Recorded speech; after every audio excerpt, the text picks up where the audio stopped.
Chapter 735. Boo. As soon as Renbachian came out and stood there, he was met with loud cheers.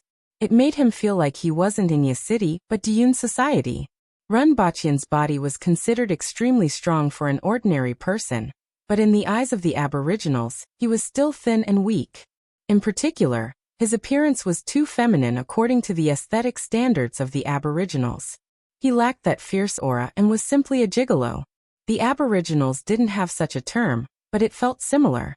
Renbachian felt that he was quite innocent. With his current appearance, he would be considered a strong man on earth, but in the eyes of the aboriginals, he was still a gigolo. It could only be said that this was a racial restriction. The Empress and Renbachian showed up in the city, and then moved into the general's residence. Although there was no general in this city, there was a general's residence that had at least a few hundred years of history. Fortunately, the style of the residence was the same as that of the city. It was built with huge stones and hadn't changed much even after hundreds of years of wind and frost. It was just that it had been poorly taken care of. Even though it had been tidied up before the Empress arrived, it still looked a little old. The group stayed in Yi City for 3 days. Renbachian first made a trip back to Earth and brought back the crocodile meat to give away. The crocodile limbs that were sent to the Messier 87 department were finally found to be effective after various tests. One of them was that the crocodile meat contained a lot of energy and could strengthen the muscles and bones, which was extremely useful for practitioners. This was needless to say since it was an Earthwill-level beast after all. It also had the effect of prolonging one's life. Although it wasn't as effective as elixirs, such as the jade embryo, which could extend one's life by 20 years and preserve one's appearance, it was still extremely effective, and was already a rare treasure for Earthlings. Secondly, the crocodile liver could produce new blood, which was also extremely important for older practitioners. The heart of the crocodile could nourish the heart and calm the nerves, and it could even cure some heart diseases. The tail of the crocodile had the best effect of prolonging one's life, strengthening one's body, and reducing cell aging. According to speculation, if an ordinary person ate the entire crocodile, their life would be extended by at least 10 years. This showed how precious this giant Earthwill crocodile was. The only pity was that this crocodile didn't have much effect on Earthwill experts, who had a much longer lifespan than ordinary people. It just so happened that Renbachian had obtained a plot of land in Wuxia City. As such, he did them a favor at little cost, and brought back some of the items from the crocodile to give to the big shots in the capital. In addition, the crocodile kidney had a strong effect of nourishing the kidneys, and the crocodile penis had a strong effect of boosting one's sexual function. Renbachian was going to keep it for himself to roast the kidneys and make wine. After returning from Earth, Renbachian strolled around Yi City. In fact, Tooth City wasn't small. After all, it was the largest city outside the 60,000 mountains, and could accommodate hundreds of thousands of people. However, with the departure of the merchants, the Tooth City became deserted. There were only a few tens of thousands of people in the city. Therefore, it looked a little deserted.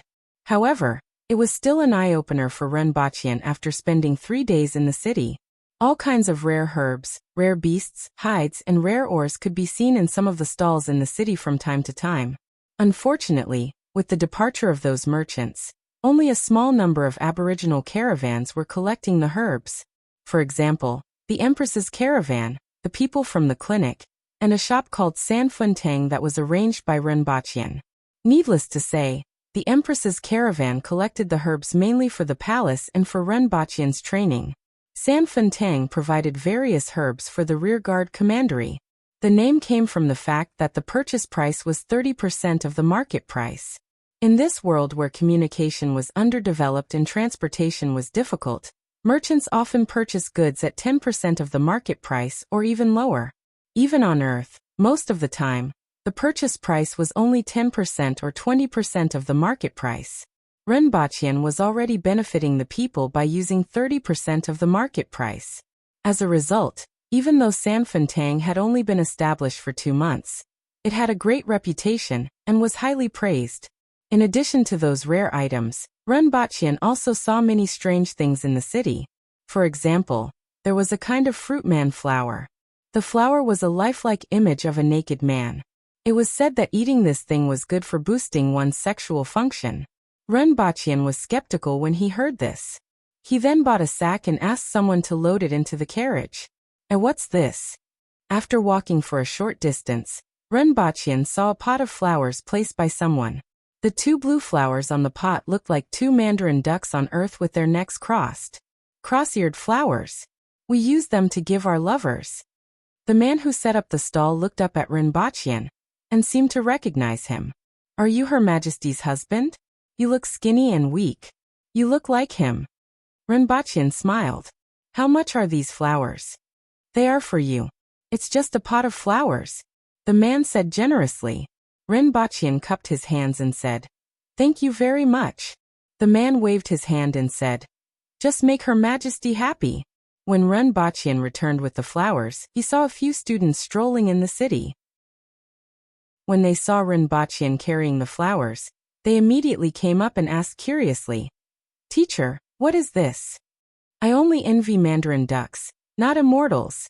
This is a mandarin duck flower. Renbaqian immediately changed the name of the flower. After changing the name, it immediately felt a lot more elegant. What are mandarin ducks and what are immortals? The students asked again. Renbaqian wasn't in the mood to explain to them. He waved them away and hurried back to the general's residence. The Empress was using the radio to deal with state affairs. Renbaqian waited for a while before she finished. When she saw the flowers in Renbaqian's hands, she immediately smiled and asked, Did you see something good again? Dang dang dang. Do you recognize it? Renbaqian turned around and put the flowers on the table, as if he was presenting a treasure. Cross-eared flowers? The Empress smiled again. You actually know. Renbaqian was slightly surprised. When I first came here, I also found this flower strange and asked about it. However, I didn't understand some of the things they said at the time, but now I understand a little. The Empress pursed her lips with a charming look in her eyes. Renbaqian stepped forward, covered her face with both hands, looked at her carefully, and gently bumped her forehead before laughing. Back then, the Empress didn't understand what love was. Now she understood. Get ready to set off tomorrow, the Empress said again. I want to see the scenery and customs of the mountains. Your Majesty likes this place very much. Renbaqian laughed. From the Empress's behavior after arriving at Yi City, he felt that her feelings for this place were exceptionally different. At the very least, the Empress's actions and words when they entered the city had never been seen in Lan City or the other cities along the way. When I was young, I felt that this was the most interesting place in the whole world. There were so many strange things and new discoveries every day. At that time, I thought that it would be great if I could always live here. The Empress recalled. However, the living conditions of the people in the mountains aren't very good. In the eyes of outsiders, the Aboriginals seem very powerful because they have to fight with the beasts for survival, and have gradually honed their skills over thousands of years. Even so, their lives in the mountains are still very difficult. At that time, the first emperor rebelled to take revenge, but he also had the intention of fighting for a piece of space for them. Unfortunately, most people were unwilling to abandon the place where they had lived for generations. 70 years had passed, and most people were still living in these mountains. When I came here, I saw how difficult it was for them to survive. Although I was very young at that time, I still remembered a lot of things. When I sat in this position, I wanted to make their lives better, but I couldn't do much after so many years. I have always felt a little guilty. The Empress recalled as she spoke slowly. This was something that the Empress rarely shared with anyone. There were many things that she kept in her heart, and had been working hard to do them.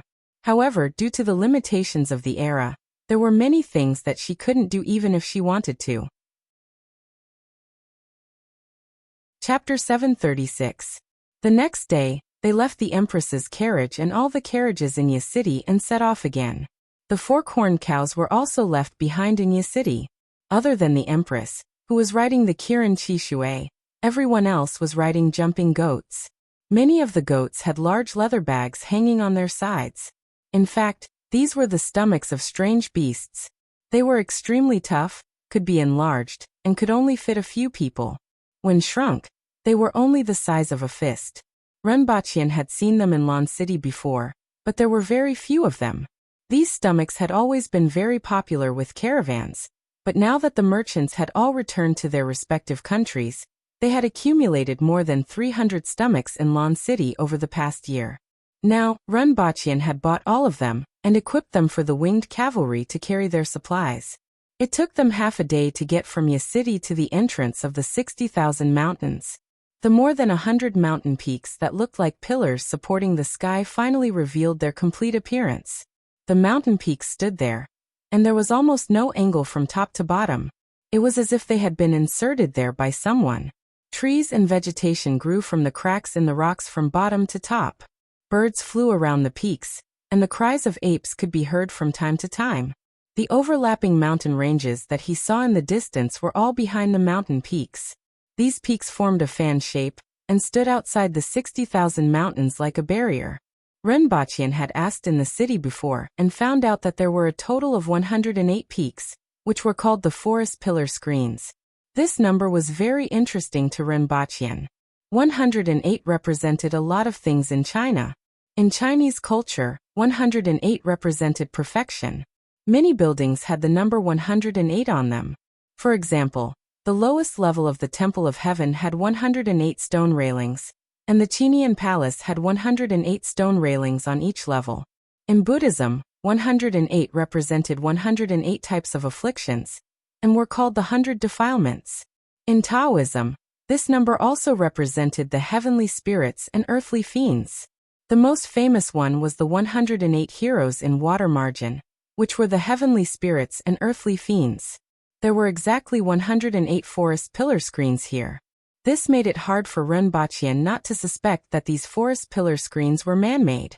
Otherwise, why were there 108 of them? Not 107, or 118. But how could these 108 towering mountains in the sky be created by a human? If there was anyone who could create it, it would be the gods in the heavens. If this was a creation of nature, then it could only be said that it was truly the work of the gods, and it would make people gasp in admiration. Moreover, there was another strange thing about the forest pillar screen. This forest pillar screen occupied a large area, tens of thousands of acres. It was covered with dense forests, birds and beasts, and it was close to the outside world. Logically speaking, it was a good place to build a village. Unfortunately, there was not a single stockade in this forest of forest pillars. It was said that there was once a stronghold that moved to this place, but within 2 or 3 years, it had fallen into ruin. There were all kinds of reasons, including natural and man-made disasters. In the end, the people in the stronghold either died or fled. After a long time, no one dared to build a stronghold here. This bizarre number, and this bizarre rumor made Renbaqian feel a certain amount of reverence and curiosity toward this forest of pillar screens. Within the range of the forest pillar screen, it was all dense jungle. There were trees that were more than 10 meters tall and shrubbery all over the field of vision. It was almost impossible to see beyond 5 meters. There were only extremely narrow paths in the forest. The vegetation here grew extremely fast. After a path was cut, it would be covered with new vegetation in a few days. Only after a long period of time did a path gradually form in places where people passed by. It seemed that the plants also knew how to seek advantages and avoid disadvantages. If the branches and leaves in one direction were always broken, then after a long time, that side would not grow again. The group rested outside the forest. From time to time, Renbaqian wanted to touch Qi Shui's belly. This wretched action made Qi Shui feel disgusted and immediately lay on the ground when it saw him. Well, I can't touch it like this. It had to be said that Qi Shui had a good temper. If it were a cat, it would have scratched him. After resting, the group plunged into this forest and soon approached a mountain peak. Renbaqian specially greeted the Empress and jumped onto a tree branch, wanting to cross over to take a look at the mountain. Then, a snake that had its tail stepped on gave him a bite. At that time, Renbaqian cursed as if he had *cat a dog. After throwing the snake down the tree, Renbaqian looked behind him for help and asked, "I was bitten by a snake. What should I do?" "Sir Run, this is a king snake. It's not venomous." The winged cavalry warrior who followed behind him laughed. The name sounds pretty powerful. Runbachian smacked his lips and was relieved to hear that it wasn't venomous. This snake likes to eat other snakes, no matter how venomous they are. It feeds on snakes, so it's called a king snake. One of the winged cavalry warriors laughed. Sir Run, are you going to see the mountain? I'll clear the way for you. Another winged cavalry warrior took out his steel saber and jumped toward the tree trunk in front. A saber light flashed in midair, and half of the branch immediately fell. The branch was still twisting in the air. That's a deadwood snake. It's very venomous. If you get bitten, you have to find fern budgrass nearby to detoxify it. Otherwise, the bite will swell like a water tank. Another winged cavalry warrior said. Runbachian nodded. It seemed that there were many kinds of venomous snakes in this forest, and he had better follow the winged cavalry. Following the route of the winged cavalry warriors, they arrived in front of a mountain after half an hour. Runbachian then carefully sized it up. This mountain was mainly made of a kind of gray rock. Its surface was rugged and had very small angles. However, from a distance, it looked like a pillar that pierced the sky. The most interesting thing was that there was a platform at the bottom of this mountain that was made of the same material as the mountain. It was roughly oval in shape, and there were all kinds of miscellaneous trees growing on it. This forest pillar barrier is also called the forest sword barrier because of this. The circle of rocks below is like the handguard of a sword, and every mountain peak has one. The winged cavalry warrior explained to Runbachian. The aboriginals don't use swords, right? Where did this name come from? Runbachian asked. The winged cavalry warrior's explanation made him feel that this mountain peak was more and more interesting. They don't use swords. This name is said to have been passed down from a long time ago. In the past, there were many foreigners who entered the 60,000 mountains to look for herbs. It might have been left behind by people from that time. The winged cavalry warrior guessed. No one comes in anymore? Yes, but those who are found have turned into corpses. Back then, it was because he had let them go that the salt mountain in the mountains was poisoned. Now, every village will send experts to kill any outsiders they encounter. The winged cavalry warrior said with a face full of resentment. It was said that before the uprising of the late emperor, the emperor of the Hao nation ordered people to poison the salt mountain in the mountains. Many people from the various villages were poisoned to death, and most of the villages died because of this. In the end, the aboriginals overturned the Hao nation in a rage. This was considered a classic example of reaping what one had sown. Runbachian waved his hand, and a golden spear appeared in his hand. He held it with one hand and flicked it toward the mountain peak. He wanted to see if there were any secrets on this mountain peak. Sir Run, you can't touch this mountain peak. The other two winged cavalry warriors were shocked by Runbachian's action, and hurriedly tried to stop him. Sir, if you touch the rocks on this mountain peak, you will meet with misfortune. One of the winged cavalry warriors quickly said. What about God? It's very powerful. In the past, there were people who smashed rocks and died not long after. They even implicated the entire village. In less than half a month, hundreds of people died, causing panic. Later, someone found the rock that was brought back and brought it back. The rest of the people were safe and sound. The winged cavalry warrior quickly said, sweating profusely. Looking at his expression, it was obvious that he was shocked. Although these aboriginals were rough, they were still very respectful of certain things. In particular, they had lived here for generations in the 60,000 mountains, and knew that there were many things in the mountains that couldn't be touched. Runbachian was also shocked by his reaction. If this was the case, then he really couldn't touch it. There were still many strange things in this world. For example, the beachy. For example, this mountain peak in front of him. He immediately put away his spear, cupped his hands toward the mountain peak, and said, I'm new here and ignorant. Please forgive me if I offended you. After cupping his hands, Runbachian felt a gust of wind above his head, and quickly took a step back. A rock that was half the size of a person fell from the mountain peak, smashed on the ground, and rolled twice. It's over. This mountain peak is angry. The faces of the two winged cavalry warriors turned pale. It seemed like this mountain peak had a very important place in their hearts. With an innocent look on his face, Runbachian said, It was the one who attacked first. It has nothing to do with me, right? It's better to go back and tell Her Majesty, the two winged cavalry warriors said. Renbaqian felt perturbed when he saw the two of them like this. He stopped looking at the mountain peak and followed them back to see the Empress. However, the three of them didn't see that somewhere on the mountain peak, a red fox with fleshy wings was clutching its heart. It had only crawled for a bit, but the stone suddenly fell down, giving it a fright. The three of them went back and explained the situation. The Empress immediately frowned, thought for a while, and said, "Since you didn't bring that rock back, it should be fine. For safety's sake, I'll go with you to take a look. Men go and hunt some prey as a blood sacrifice." A moment later, the group brought a flower eagle, a black gentleman, and an ape to the mountain peak. The Empress ordered someone to place the prey on the mountain peak, asked the winged cavalry warriors about it, and said some sincere words to the mountain peak. She only left after seeing that nothing else happened. After this incident, Renbaqian gave up on the idea of sightseeing and followed the Empress step by step. Fortunately, nothing much happened the following day, and everyone's hearts were finally at ease.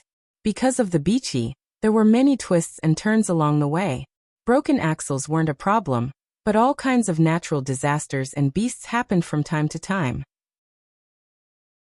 Fortunately, everyone was very strong, and nothing serious happened along the way. However, there were a few winged cavalry warriors who were injured and recuperating. At this time, everyone finally arrived at the first resting point, Ping Village on Mount Pingliang. At this time, the beachy was arching its body and gritting its teeth at a golden feathered eagle that was circling in the sky. For the past 2 days, whenever it reached a high altitude, this golden feathered eagle would appear, causing it to be annoyed and itch to immediately bite and eat that fellow in the sky. However, even though it had wings, it couldn't fly. Over the past 2 days, it had been harassed by this golden feathered eagle many times. Chapter 737. The beachy arched its body and stared at the golden feathered eagle in the sky. However, the golden feathered eagle only circled in the air and let out a clear cry from time to time. The golden feathered eagle wasn't considered a superior predator in the 60,000 mountains. This eagle had a wingspan of 7 to 8 meters, and its iron claws could tear apart a black-haired man of the same level. To ordinary aboriginals, the golden feathered eagle was a very dangerous existence. However, there were too many ferocious beasts in the 60,000 mountains, and there were many predators in the sky that were more powerful than the golden feathered eagle. Furthermore, the golden feathered eagle had an extremely delicate smell. This made the golden feathered eagle the prey of other beasts if it wasn't careful. Therefore, the golden feathered eagle was usually very cautious and mostly hunted weak prey like babyists in the open space of the forest. This time, however, it was different. It had its eyes on the beachy and refused to leave even though it knew that the little fellow below was not easy to deal with. After a while, the beachy rolled its eyes and suddenly leaped toward other trees without looking back. It jumped high and low from tree to tree, exposing its back to the golden feathered eagle's field of vision from time to time. The golden feathered eagle in the sky couldn't bear it anymore and swooped down. The golden feathered eagle could reach 600 kilometers per hour when hunting, but this speed was still too slow in the beachy's eyes. This was especially true in front of the golden feathered eagle, which played with speed. Just as the golden feathered eagle was about to pounce on it, the beachy suddenly disappeared from the tree branch. The golden feathered eagle's huge body and claws broke the fist-thick tree branch and crashed into the dense forest below. The beachy turned into a red line and scurried to another tree before turning back and grabbing at the golden feathered eagle's neck from the side. In an instant, the golden feathered eagle's neck was torn in half. Fresh blood sprayed out and emitted an alluring bloody smell in the forest. The golden feathered eagle wanted to use its iron hook to tear the beachy apart before it died, but it missed. The golden feathered eagle struggled in midair as it smashed a few tree branches and fell. By the time it landed on the ground, it was already half dead. The beachy jumped onto the golden feathered eagle's back and shook its tail gently. Its small eyes were full of pride. However, it didn't feel proud for long before its eyes widened, and its short fur stood on end. Just a few dozen meters away from him, a jet-black fellow was looking at him with a pair of cold and cruel eyes. It was a 4-meter-tall bird. The black fish all over its body emitted a metallic glow. His eyes were filled with ridicule. The Beachy was startled by the fact that there was a dire beast here that it hadn't discovered before. However, it was only a slight shock. The Beachy jumped down from the body of the golden-feathered eagle. It first took a few tentative steps towards the ferocious beast. Then it hopped to one side, then to the other side. Its small eyes looked at the black beast for a while, then looked around. The strange black bird just looked at the bouncing Beachy with a mocking gaze. It didn't move at all. The Beachy seemed to be a little bored. It jumped 10 meters away from the strange bird, and raised its head to look at it. It seemed to find this uncomfortable, so it jumped onto a branch and looked down at the strange bird. Only then was it satisfied. Woof! The Beachy barked. His voice carried a hint of provocation. Then the black bird moved. Like a bolt of black lightning. It crashed directly into the tree beneath the Beachy. Boom! More than half of the tree was sent flying. Even though the Beachy jumped away in time, it was still shocked by the speed of the black bird. Fast. Very fast. This was the first time it realized that there was such a fast creature besides itself. The black bird rushed to the tree where the Beachy was resting. With a flap of its wings, it cut the tree in half like a steel knife. Just like that, the two beasts started fighting in the forest. The Beachy fled while the black bird chased. Like a bulldozer, it cleared a path in the forest. One by one, the towering trees fell with a loud crash. Very soon, the Beachy felt like cursing. How could this fellow be so fast? Didn't it feel tired? No matter how fast it ran or how hard it tried to hide, it couldn't shake it off. It was like maggots on a bone. Wherever it went, that fellow followed. It didn't even have a chance to breathe. Ping Village on Mount Pingliang. When the Empress and her party arrived, the entire village naturally came out to welcome them. Everyone in the village came out to welcome the Empress. However, what caught the Empress's attention was that many of them were injured. Renbaqian looked around and saw about 500 to 600 people. The men were wearing animal skin shorts, the women were wearing shorts and tube tops, and only a few elders were wearing cloth clothes. However, many of them were injured. There were at least 20 people with different injuries on their bodies. There were both men and women among them, but without exception, all of them were at the Kismet Heaven level, which was equivalent to the Earth Will level. As for the other four-way heaven villagers, they were fine. Shangping Village welcomes Your Majesty's arrival. This is the first time Your Majesty has returned in more than 10 years. Please don't blame us for coming late. A few elders in cloth clothes came forward and said to the Empress. Even though they looked calm, one could see the worry between their eyebrows. What's going on? The Empress raised her eyebrows and asked. Shangping Village wasn't considered a big village, but because it was close to the forest pillar screen in Yi City, it had always been a place that the Aboriginals had to pass through. As a result, its situation had always been pretty good. Many of the weaker villagers simply gave up the tradition of hunting for a living and became middlemen instead.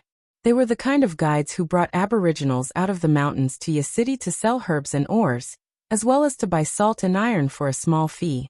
Furthermore, this was the periphery of Shangping Village. There weren't any ferocious beasts around it, so it had always been very peaceful. However, it seemed like there was a problem now, especially with the injured Kismet Heaven martial artists in the stronghold. If he remembered correctly, the Shangping stronghold rarely fought with others. They had also recruited people from other strongholds, so there were at least 60 to 70 Kismet Heaven martial artists in the stronghold. Now, only 20 of them had come out. Where were the rest? Your Majesty, you must be tired. Please enter the village and rest. The elders didn't answer and instead invited the Empress into the village. Shangping Village wasn't a big village, but there were many stone houses in it. Many of them were empty and could be used by the Aboriginals to rest. Furthermore, they didn't charge any fees. It was precisely because of the important location of Shangping Village, and this method that it had a good reputation among the other villages. The moment Renbaqian entered the village, he smelled the lingering smell of blood. He looked in the direction of the smell, and saw 7 or 8 corpses placed at the side with straw mats covering them. What the hell is going on? I want to hear it, the Empress asked. The elders hesitated for a while before replying. We didn't want to disturb your majesty. A few months ago, a crow general appeared out of nowhere and settled down nearby. It was extremely powerful, and the people in the village wanted to drive it away at first. However, many of them were injured instead. Nowadays, the people in the village are often attacked by it when they go hunting. If this continues, I'm afraid we won't be able to stay in Shangping village. The Empress raised her eyebrows and asked, "A Cardinal Heaven Crow General?" Yes. It must be a Cardinal Heaven expert. Over the past few days, 31 Kismet Heaven experts have been killed or injured by it. The elders nodded. Renbaqian looked at the Empress thoughtfully and asked, "Your Majesty, there aren't many crow generals with such strength, right?" "I've rarely heard of them." Gongzheng, the commander of the winged cavalry, replied. Renbaqian nodded. Last year, he had seen a crow general with this kind of strength in Tianjing Basin. It was one of the 3 most powerful strange beasts in the 6 doors. During the final battle, all the other people and strange beasts were killed. But that crow general escaped. This one couldn't be that one, right? After all, such a powerful beast had its own territory and wouldn't easily move to an unfamiliar place. In particular, this was the periphery of the 60,000 mountains, where such a powerful beast shouldn't appear. In particular, it was a rare beast like the crow general. If it was the one in Tianjing Basin, it would make sense. Renbaqian didn't know how it came here from Tianjing Basin. Soon he became excited again. He was envious of that crow general. Not only was it powerful, but it also had extraordinary strength and a body like steel. Most importantly, it could be ridden. Back then he saw that crow general run away with Taitu Mongshan, and that monkey on its back.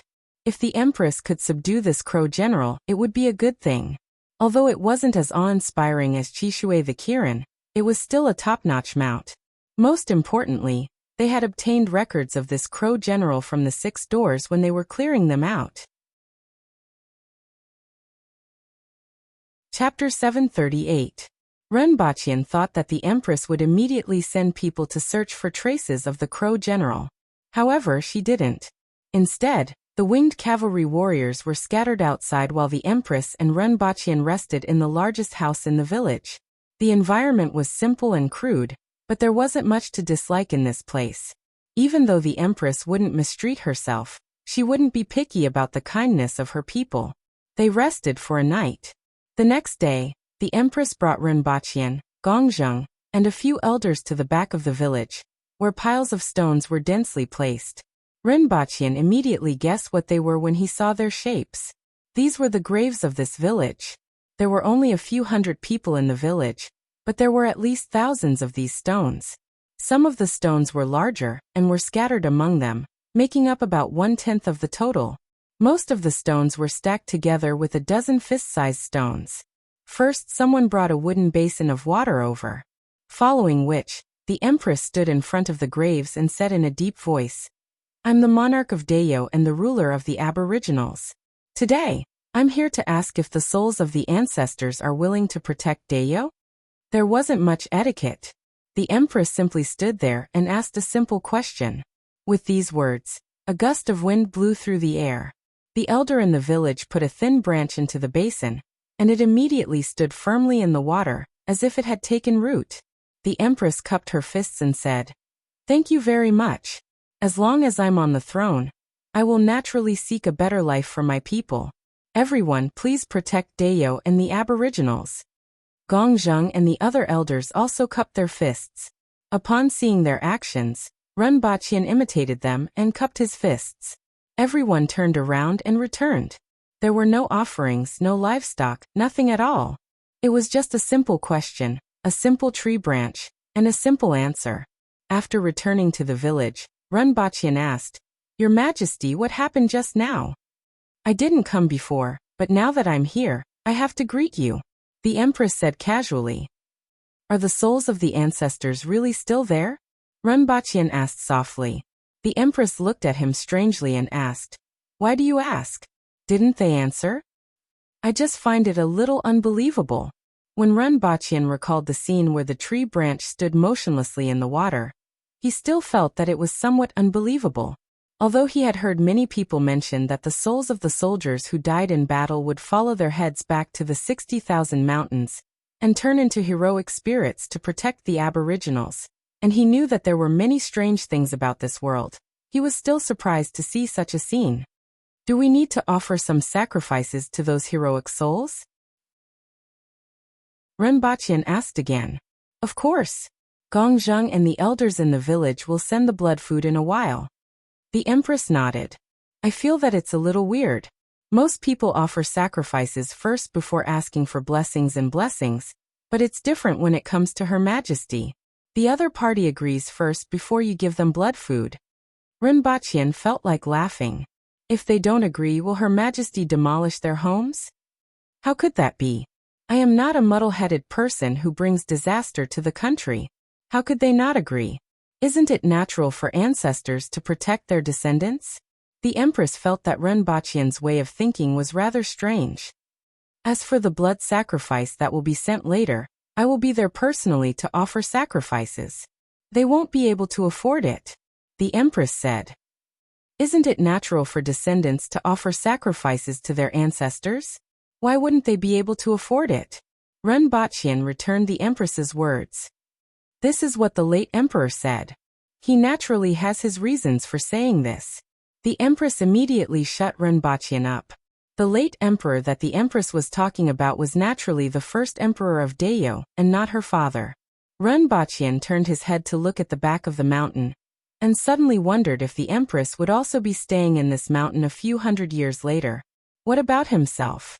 This was a question that was worth investigating. At the thought of this, Renbaqian asked the Empress. The Empress immediately stopped in her tracks with an unhappy look on her face. After thinking about it, she seriously said, You and I are married, so you are an aboriginal. If any of them don't agree, I will beat them up until they agree. There was nothing that couldn't be solved with a beating. If there was, then he would beat them up again. When the two of them returned to the village, someone went to Gongzheng and whispered a few words to him. Then Gongzheng came to report to the Empress. Renbaqian then realized that even though the Empress didn't say anything, the winged cavalry was already investigating the news of the Crow General. The results were sent back very quickly. Dozens of kilometers away, there was a large area of destroyed trees. The Crow General seemed to have gone crazy, and was wantonly destroying the forest and drawing a circle. Some people also guessed that it was chasing something. However, the Crow General was known for its speed, and there weren't many things in this world that a Cardinal Heaven Crow General couldn't catch up to. After knowing the General's location, the Empress personally led the team to capture the Crow General. However, her thoughts were different from Renbaqian's. Renbaqian felt that the Crow General was easy to ride, and the Empress had long heard that it tasted good, especially its wings, which were the most tender and delicious. It was a pity that there were very few Crow Generals, and they had never been heard of in the vicinity of Lan City. Furthermore, this was a Cardinal Heaven Crow General. It had escaped the last time, so she couldn't let it escape again. The Bichi finally understood what it meant to feel like. It was feeling like this now. Initially, it saw how big that fellow was and felt that it was very strong, but it still relied on its speed to jump around in front of it. As a result, it had been chased by that fellow for an entire day and was so tired that its tongue was hanging out. However, that fellow still didn't give up, and seemed as if it wouldn't give up until it caught it. Now, with every lap it ran, the forest that was destroyed by that big fellow expanded. If that fellow wasn't nearby, it would have already run into the depths of the forest. Now, it was hesitating whether it should run into the forest first and find an opportunity to turn back. Just as it was trying to figure out what to do, it realized that it had been blocked in front of it. However, it was overjoyed and rushed toward the red figure in the middle of the crowd. Then it scratched the face of the bastard beside her a few times before jumping into the crowd. The Crow General didn't stop when it saw the people in front of it. Its eyes were bloodshot as it rushed toward the Empress in red. Red was a taboo for the Crow General. It would get excited at the sight of this color. It was as if it were on steroids. Its mind was filled with the thought of tearing that fellow into pieces. However, halfway through it recognized the woman in red. After all, The intelligence of a cardinal heaven-level beast wasn't much lower than that of a human. Even a dog had the intelligence of an 8-year-old child, let alone a cardinal heaven-level beast. Back then, the entire 6 doors was destroyed by a group of people led by the woman in red. The Iron Head Mang Mountain and the Scarlet Monkey, which were about as strong as it, were killed in that battle. It was the only one who escaped. How could it not remember? Run! The group watched as the 4-meter-tall crow general charged at them with bloodshot eyes. As if it had taken drugs. They thought it had recognized them and wanted to take revenge, but it suddenly braked and turned around to flee. Everyone immediately knew that this was the same one that appeared in Tianjing Basin last year. In fact, based on its size, everyone was almost certain. However, just as it turned its head, a figure swept past its neck. A 2-inch-long sharp fingernail shot out from a finger and scratched the feathers on its neck. It was like metal colliding with metal, accompanied by an ear-piercing friction sound, and actually burst into sparks. Lin Xiaola. She swept past the crow general like the wind and looked at her fingernails with a pained expression on her face. This fellow was too tough. She attacked again, and every move she made was aimed at the crow general's unusually large eyes. The crow general was anxious to escape and fought desperately. It flapped its iron wings toward Lin Xiaola, causing a gust of wind to blow away the weeds on the ground.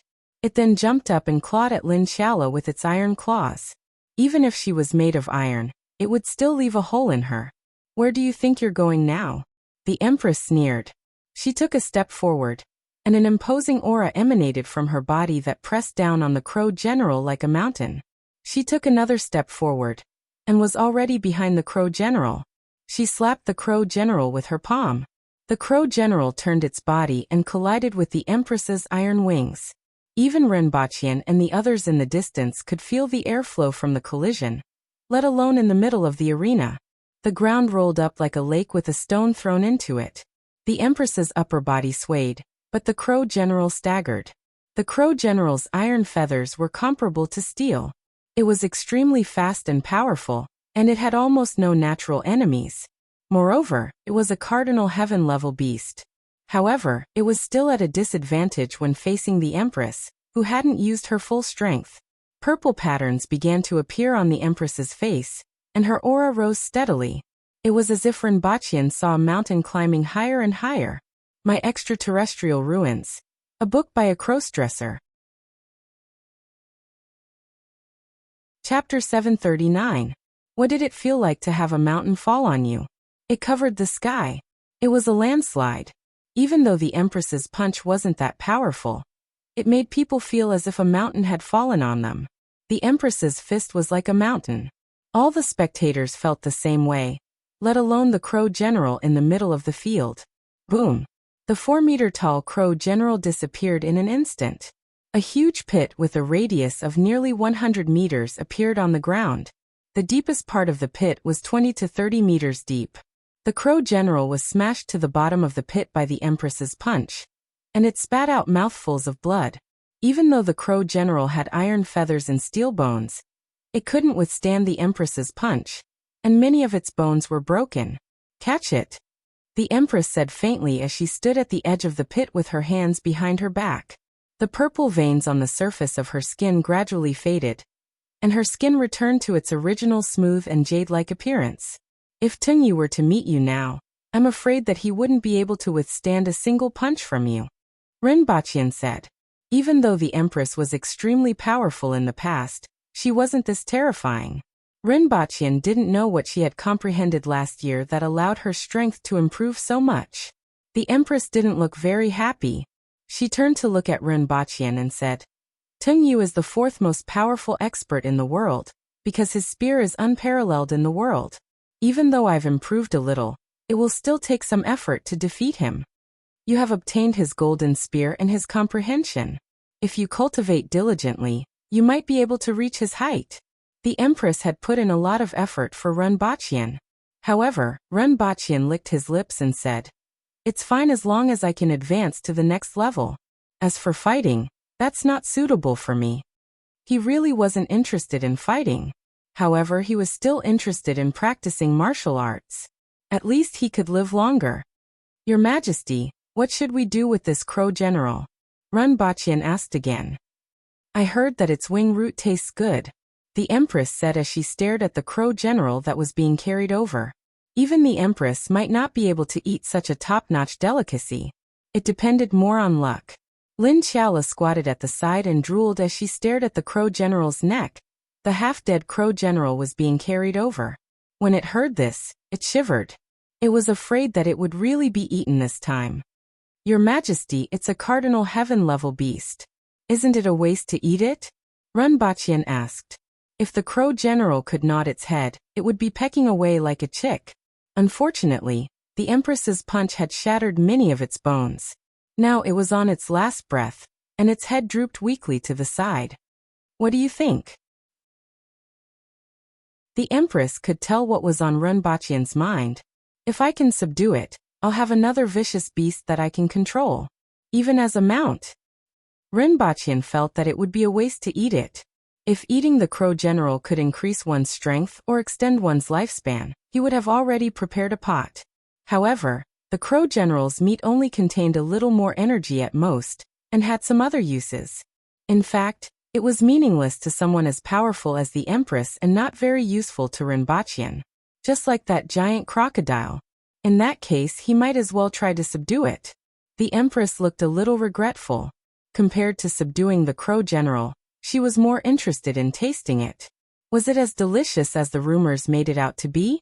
However, seeing that Runbachian was interested, she had no choice but to say, go ahead and ask. If it's willing to surrender, I'll spare its life. Otherwise, I'll kill it. Its wings are quite big, so we can roast one and steam the other. The Empress had even thought of how to eat it. The crow general wasn't very courageous to begin with. The only reason it looked so ferocious was because it was powerful. If the Empress could spare its life, it would naturally be very willing. Hearing that the Empress was studying how to eat its wings scared it half to death. It wanted to surrender, but it couldn't do so and could only helplessly vomit blood. Runbachian looked at the crow general. This fellow was at the cardinal heaven level, and he might not be able to persuade it to surrender. He still had to use some other methods.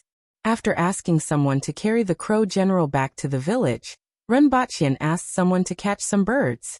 The crow general caused quite a commotion when it was carried back to the village. If the winged cavalry warriors hadn't stopped it, it would have been stoned to death. Finally, it was placed in a corner of the village. Everyone was afraid that it would still have the strength to fight to the death, so they tied it up tightly. After a long time, Runbachian finally came over while the crow general anxiously looked at him. Why don't you ask me? I'll surrender if you ask me. I've gathered some strength now, so I can still nod my head. However, Runbachian didn't have any intention of asking it. He first asked the people from the imperial kitchen to bring 2 large birds over, and set them on fire in front of the crow general. He first roasted the large birds on the rack, then cleaned the charred feathers on their bodies before preparing the 2 birds. 1 pair of wings was placed on the fire to roast. The other pair was marinated in a basin, and would be made into honey bird wings later. One of the necks was made into spicy bird neck, and the other into smoked bird neck. Runbachian asked someone to find some stones to heat over the fire before slicing off the breast meat and frying it. As for the legs, 1 pair was fried and the other pair was stewed with herbs.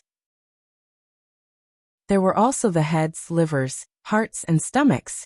Runbachian cut these 2 birds into 8 pieces and made 16 dishes. From time to time, he would give pointers to the people from the imperial kitchen on how to prepare the parts. Finally, he didn't even spare the bones of the birds and asked them to make a stone frame for the birds. The crow general trembled as it watched. It was so anxious that it was trembling. Why don't you ask me if I surrender or not? Why don't you ask me? Why don't you ask me? Its eyes were about to spit fire. If it could jump up now, it would definitely fight to the death with Runbachian. Runbachian also paid attention to the crow general's expression. He couldn't tell anything else, but the anger in its eyes was obvious. He sighed to himself that it wasn't easy to subdue a cardinal heaven-level beast. Before long, the aroma of roasted meat wafted over. Lin Qiaola came out of nowhere and squatted there, drooling as she looked at the roasted wings on the fire. From time to time, she would look at the neck of the black general, as if she was measuring its taste. Renbaqian asked someone to give one of the wings to the Empress, threw the other to Lin Xiaola, and went to fry the breast meat. After a busy afternoon, he made more than 10 dishes. Some of them were given to the Empress while the rest were eaten in front of the Crow General. After all, it was a bird, and no matter how powerful it was still a type of bird. It would definitely feel sad to see Renbaqian torturing other birds in this way. To put it simply, he was killing the chicken to warn the monkeys. This was the consequence of cooking a feast of bird meat in front of the Crow General, if it didn't surrender. Chapter 740. How is it? The Empress asked casually when she saw Renbaqian enter. However, the result was obvious from his expression. That fellow is quite unyielding. I roasted the birds in front of it for the whole afternoon, but it ignored me, Renbaqian said. However, it made sense when he thought about it. They had killed its original owner and companions, and it was the only one who escaped. Now it was beaten half to death. Even if it was a beast, it still had its pride. What's more, it was a Cardinal Heaven-level beast. Otherwise, I'll just kill it. The Empress didn't care. Having one more Cardinal Heaven expert, or one less Cardinal Heaven expert, didn't matter to her. As long as one could stand in the imperial court, no one was weaker than this. She only took a step back when she saw that Renbaqian wanted to subdue it. In fact, it would be better if he didn't subdue it, since she would be able to eat the best delicacy in the world. I'll try again tomorrow. Before I left, I told it that if it doesn't surrender tomorrow, it will suffer the same fate as those 2 birds today. I'll pluck its feathers and then cut its body into 8 pieces. Each part will be separately roasted, braised, steamed, and stewed in an iron pot. The Empress couldn't help but glance at him strangely. That was indeed the case, but why did it sound so awkward? The next day, Renbaqian sent someone to take the 2 large birds to the vicinity of the Crow General early in the morning. The Crow General stared at him with a murderous look. Why didn't you ask me if I surrendered? You didn't even ask. How do you know if I'll surrender or not? Don't look at me like that. Heaven is virtuous and all living things are equal. Although you are a beast, you are still a life. That's why I'm temporarily protecting you from Her Majesty. However, I can only protect you for 1 day. If you don't surrender today, I'm afraid that you will suffer the same fate as this unlucky fellow in my hands. Renbaqian used the fire to roast the bird's feathers while speaking unconvincing words. In fact, when he saw the look in the Crow General's eyes, he felt that he might have underestimated the situation. This Crow General probably wouldn't be easy to subdue. If it didn't repent, he would kill it for another day and feed it to the Empress. The Empress had been thinking about this bird for a long time. The Crow General lay on the ground, so angry that the sack on its neck bulged. The Crow General's throat had a sack of meat that was used to store food. Normally, it would be hard to tell if it was empty. If it was filled with food, it would be able to bulge out a huge meat sack. However, when the flesh pouch bulged, there was a gap in the feathers that were originally tightly covering it, and there was also an opening on the neck. Now it was as if the meat sack was filled with air and had completely swelled up. Even the iron feather on his throat couldn't block it, revealing the scarlet skin underneath. Look, this is the neck. It can be roasted, smoked, or stir-fried. It can even be stewed with a good taste. After all, the neck of a bird is flexible, and the meat on it is tender. Renbaqian said unhurriedly as he swiftly chopped off the neck. After dealing with the neck, he dealt with the bird's head, then the bird's body, the bird's wings, and the bird's legs. The Crow General couldn't move and could only listen to Renbaqian's words, feeling both angry and cold. I won't end up being dismembered and eaten like this, right? Damn bastard. I want to surrender, but why don't you ask me? Ever since it was seriously injured by that punch yesterday, it had been left here. After a day, its injuries didn't improve and instead worsened. It even wondered if it would die in such a sullen manner. After another morning, Renbaqian made more than a dozen dishes. He sighed when he saw that the Crow General was still looking at him with a murderous gaze. He sat cross-legged near the Crow General and asked, "I'll ask you again. Are you going to surrender? If you don't, you will be my dish tonight. If you surrender, you will be my mount in the future." When the Crow General heard what Renbaqian wanted to hear, it almost shed tears. This was the first time it realized how difficult it was to surrender. That bastard had been cooking in front of it for 2 days, and was finally asking it a question. It was afraid that Rinpochian would misunderstand, and wanted to nod frantically. However, after a night, the strength that it had accumulated with great difficulty yesterday had gradually dissipated. It could only move its head slightly and nod. Are you nodding or shaking your head? Rinpochian was pleasantly surprised when he saw that the huge bird lying on the ground moved its head. It didn't respond for the entire afternoon yesterday, but it was finally willing to move now. If you surrender, move your head a little, Rinpochian said again. The crow general moved again. This time, Rinpochian was pleasantly surprised. This fellow had been staring at him with a murderous gaze, and he thought that he had no chance. He didn't expect it to surrender all of a sudden. Could this be a trap? Animals wouldn't surrender first, and then rebel after their injuries were healed, right? Are you really surrendering? Rinpochian asked. The crow general had used up almost all of its strength after moving a few times. It didn't even have the strength to be angry now. After squeezing out the last bit of strength in its body, the crow general finally nodded slightly. Surrender. It really surrendered. Can you please stop asking? Can't you treat my injuries first? Rinpochian looked at it for a long time, trying to figure out what it was thinking. Although he couldn't tell what it was planning, he finally realized that its eyes were dim, and its breathing was weak. It seemed like it wasn't far from death. He quickly asked someone to treat its injuries so that it wouldn't die. Then he rushed back to see the Empress. In any case, he had subdued the crow general this time. It was a capable general and a good mount. Your Majesty. Rinpochian saw the radio in front of the Empress as soon as he entered the room. She seemed to be thinking about something. Let's talk about it later. The Empress waved her hand and said without turning her head. She tapped her fingers on the table twice before speaking into the radio and asking, Great Elder, what do you think? What Lin Mengxing said should be true, but the specific decision still depends on what your Majesty thinks. In my opinion, although the Yun nation is bound to perish, Dayo doesn't have that many officials, and can only make an exception to promote people from the bottom. As for the effect, we can only take it one step at a time. According to him, these people will be useful in the future. This time, they surrendered to Dayo and won't rebel easily. Even if they rebel, they won't amount to much. Furthermore, they are warlords of their respective cities, so it's a good choice for them to manage the people of the Yun nation. With these people leading the way, I believe that Protector Z will be able to present the Yun nation's emperor before your Majesty's wedding and add a joyous atmosphere to your Majesty's wedding. Great Elder Shiqing's voice was heard from the radio. The Empress nodded and immediately said, Zidonglai. I'm here. Another cold man's voice was heard. Chapter 741. Although the imperial power of the Yun nation was supreme, the warlords of each city were actually hereditary. Their heirs would take over and consolidate the strength of the family in a region from generation to generation. After hundreds of years, the warlords were more or less like local tyrants. The so-called imperial power was just a title in name. According to the history of China, it was almost a replica of the emperors and the feudal lords. However, the feudal lords were replaced by the warlords here.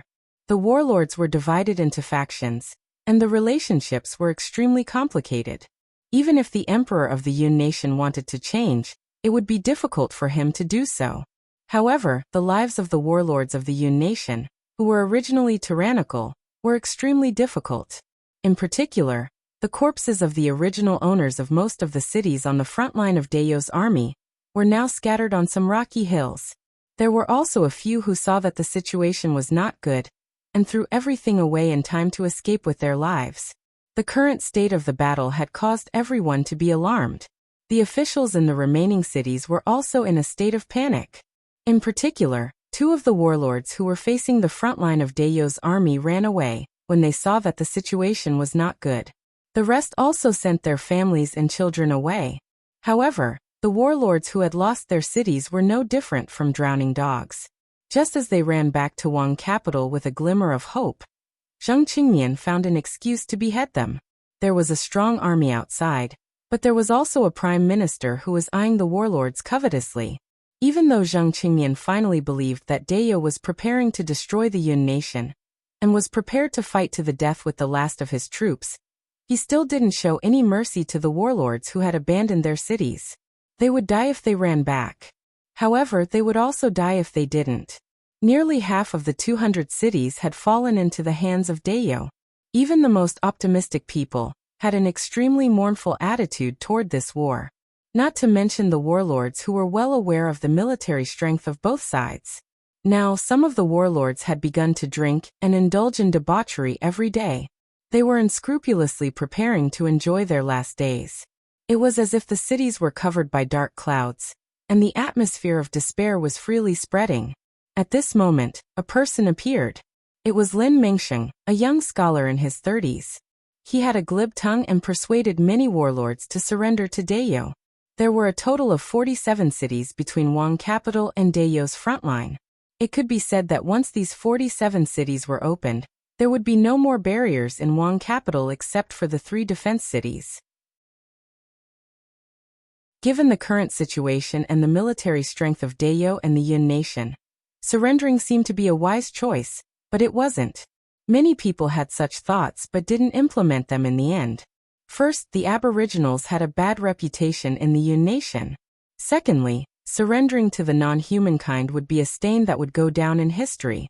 Their descendants wouldn't be able to raise their heads in the future. Secondly, there were people who wanted to surrender at the front lines, but at that time, when the enemy was at the city gates, how could Zidonglai accept it? Fourth, they still had to consider, even if they were to Dayou, now that there was a war, no one knew where those people had hidden themselves. But if they surrendered, they would have to bear the infamy of being cursed. Who knew when those experts would appear from somewhere and kill everyone in the city lord's mansion? They could even spread their chivalrous reputation among the people. As a result, the idea of surrendering was only in the minds of some people. However, Lin Mingsheng somehow obtained some information about the current situation of Dayou's prisoner camps, and used it to infer the changes in the Aboriginals. He convinced dozens of warlords and personally went to the front line to seek an audience with Zidonglai. After listening to the Empress, Ren Baqian asked, "What's his purpose?" Hearing Ren Baqian's question, the Empress's expression immediately became strange. "I heard that his teacher and a few of his fellow disciples were assassinated by Zheng Qingmian on their way to the capital." Ren Baqian was speechless. If he remembered correctly, that was done by the people from the rearguard commandery. If that was the case, then the people from the rearguard commandery had really made a great contribution. Regardless of whether this person was telling the truth, it was fine as long as these people surrendered. So what if this person wanted to use this contribution as a way to advance? Dayou indeed lacked such talents. The Empress had similar thoughts. "I'm afraid this person has other plans, and I don't like such people." Ren Baqian felt that the Empress's preferences were normal. No matter who it was, they didn't like traitors. An official who is loyal but can't bring benefits to the people, or an official who has his own thoughts but can get things done. Which one do you want to use, Your Majesty? Ren Baqian raised this question. In fact, this was a question that the Empress had to face sooner or later. In the past, there were only Aboriginals in the imperial court, and there weren't many other people that could be used. The Empress had never considered this question. The Aboriginals were said to be simple because of their straightforward temperament. On the other hand, Dayou was really poor and didn't have many colorful things to baptize them with. However, people would always change. It was the same for the Aboriginals. As Dayou changed bit by bit, every Aboriginal official had to undergo this baptism test. Not to mention the people from the Yun nation and the Jing tribe. The Empress would need to use them sooner or later. It wasn't a good thing to have the Aboriginals on top of the other races. Ren Baqian simply took this opportunity to raise this question. The Empress pondered upon hearing Ren Baqian's question. "Of course I like loyal officials. However, if I can't satisfy both sides, I'll use the second option." "Is this what you mean?" the Empress said after thinking carefully. Ren Baqian applauded and said, "As expected of Your Majesty, you understood immediately. You seem to like using these people?" It has been like this since the beginning of the Jing tribe. The Empress looked at him. Your Majesty, although the Aboriginals are loyal, there are many things that they can't do. Furthermore, we don't have too many of these powerless officials. We can't possibly send ordinary people over to be officials, right? That would definitely create a mess. His Majesty had to use these people, whether it's for Deo or for the people. Renbachian immediately said. In all fairness, he did like to use people who weren't Aboriginals. The Aboriginals were indeed very powerful. However, this kind of power had nothing to do with construction. It was about destruction. What he wanted to do was construction. Those who weren't strong but were smarter than the people from the Jing tribe and the Yin nation would be more useful. However, this would inevitably lead to the gradual entry of non-Aboriginals into the imperial court. When facing the powerful Aboriginals, they would definitely band together. Such an outcome would make it easy for others to suspect him because he wasn't an Aboriginal. Furthermore, he was the one who created that situation.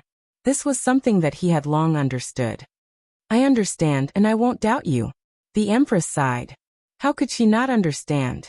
It was just that Deo had always been the Aboriginals' Deo.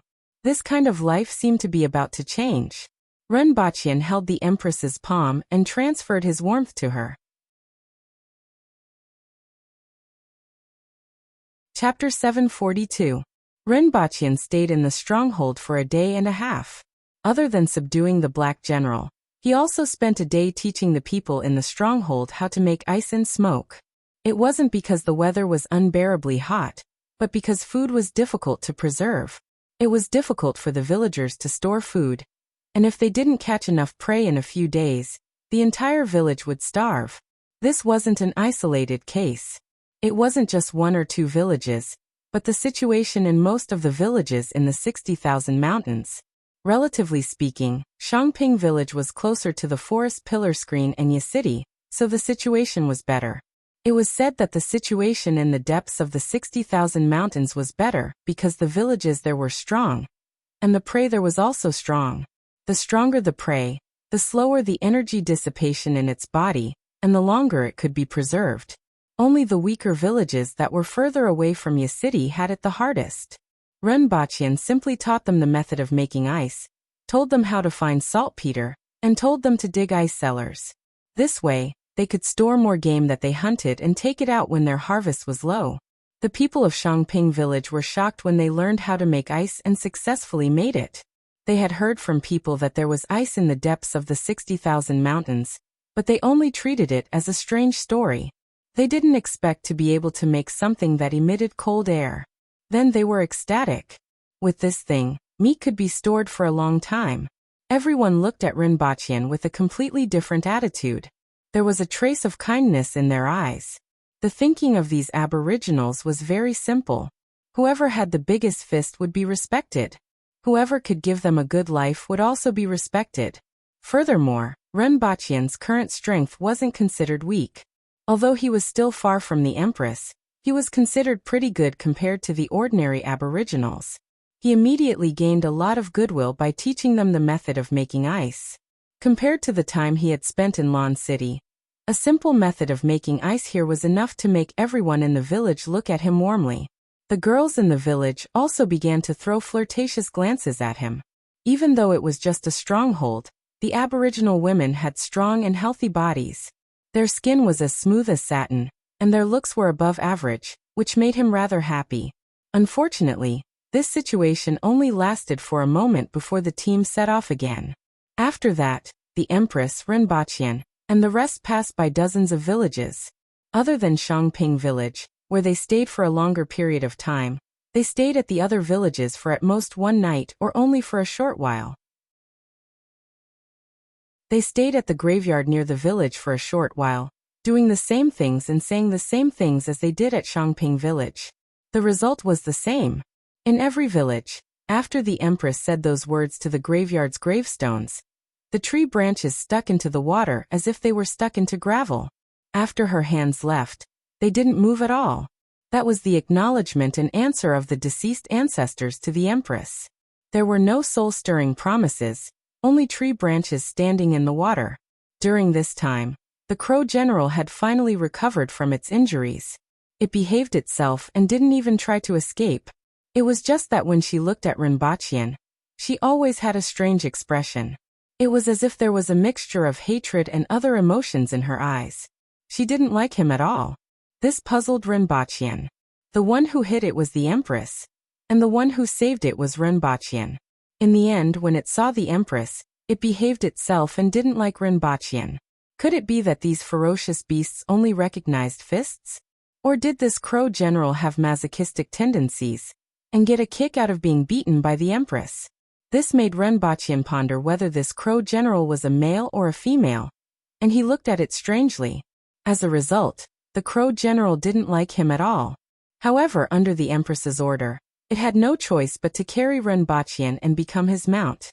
This time, Rinpochian's Alto was replaced by a Maserati, with a Cardinal Heaven mount. Rinpochian was able to enjoy the thrill of causing chaos wherever he went.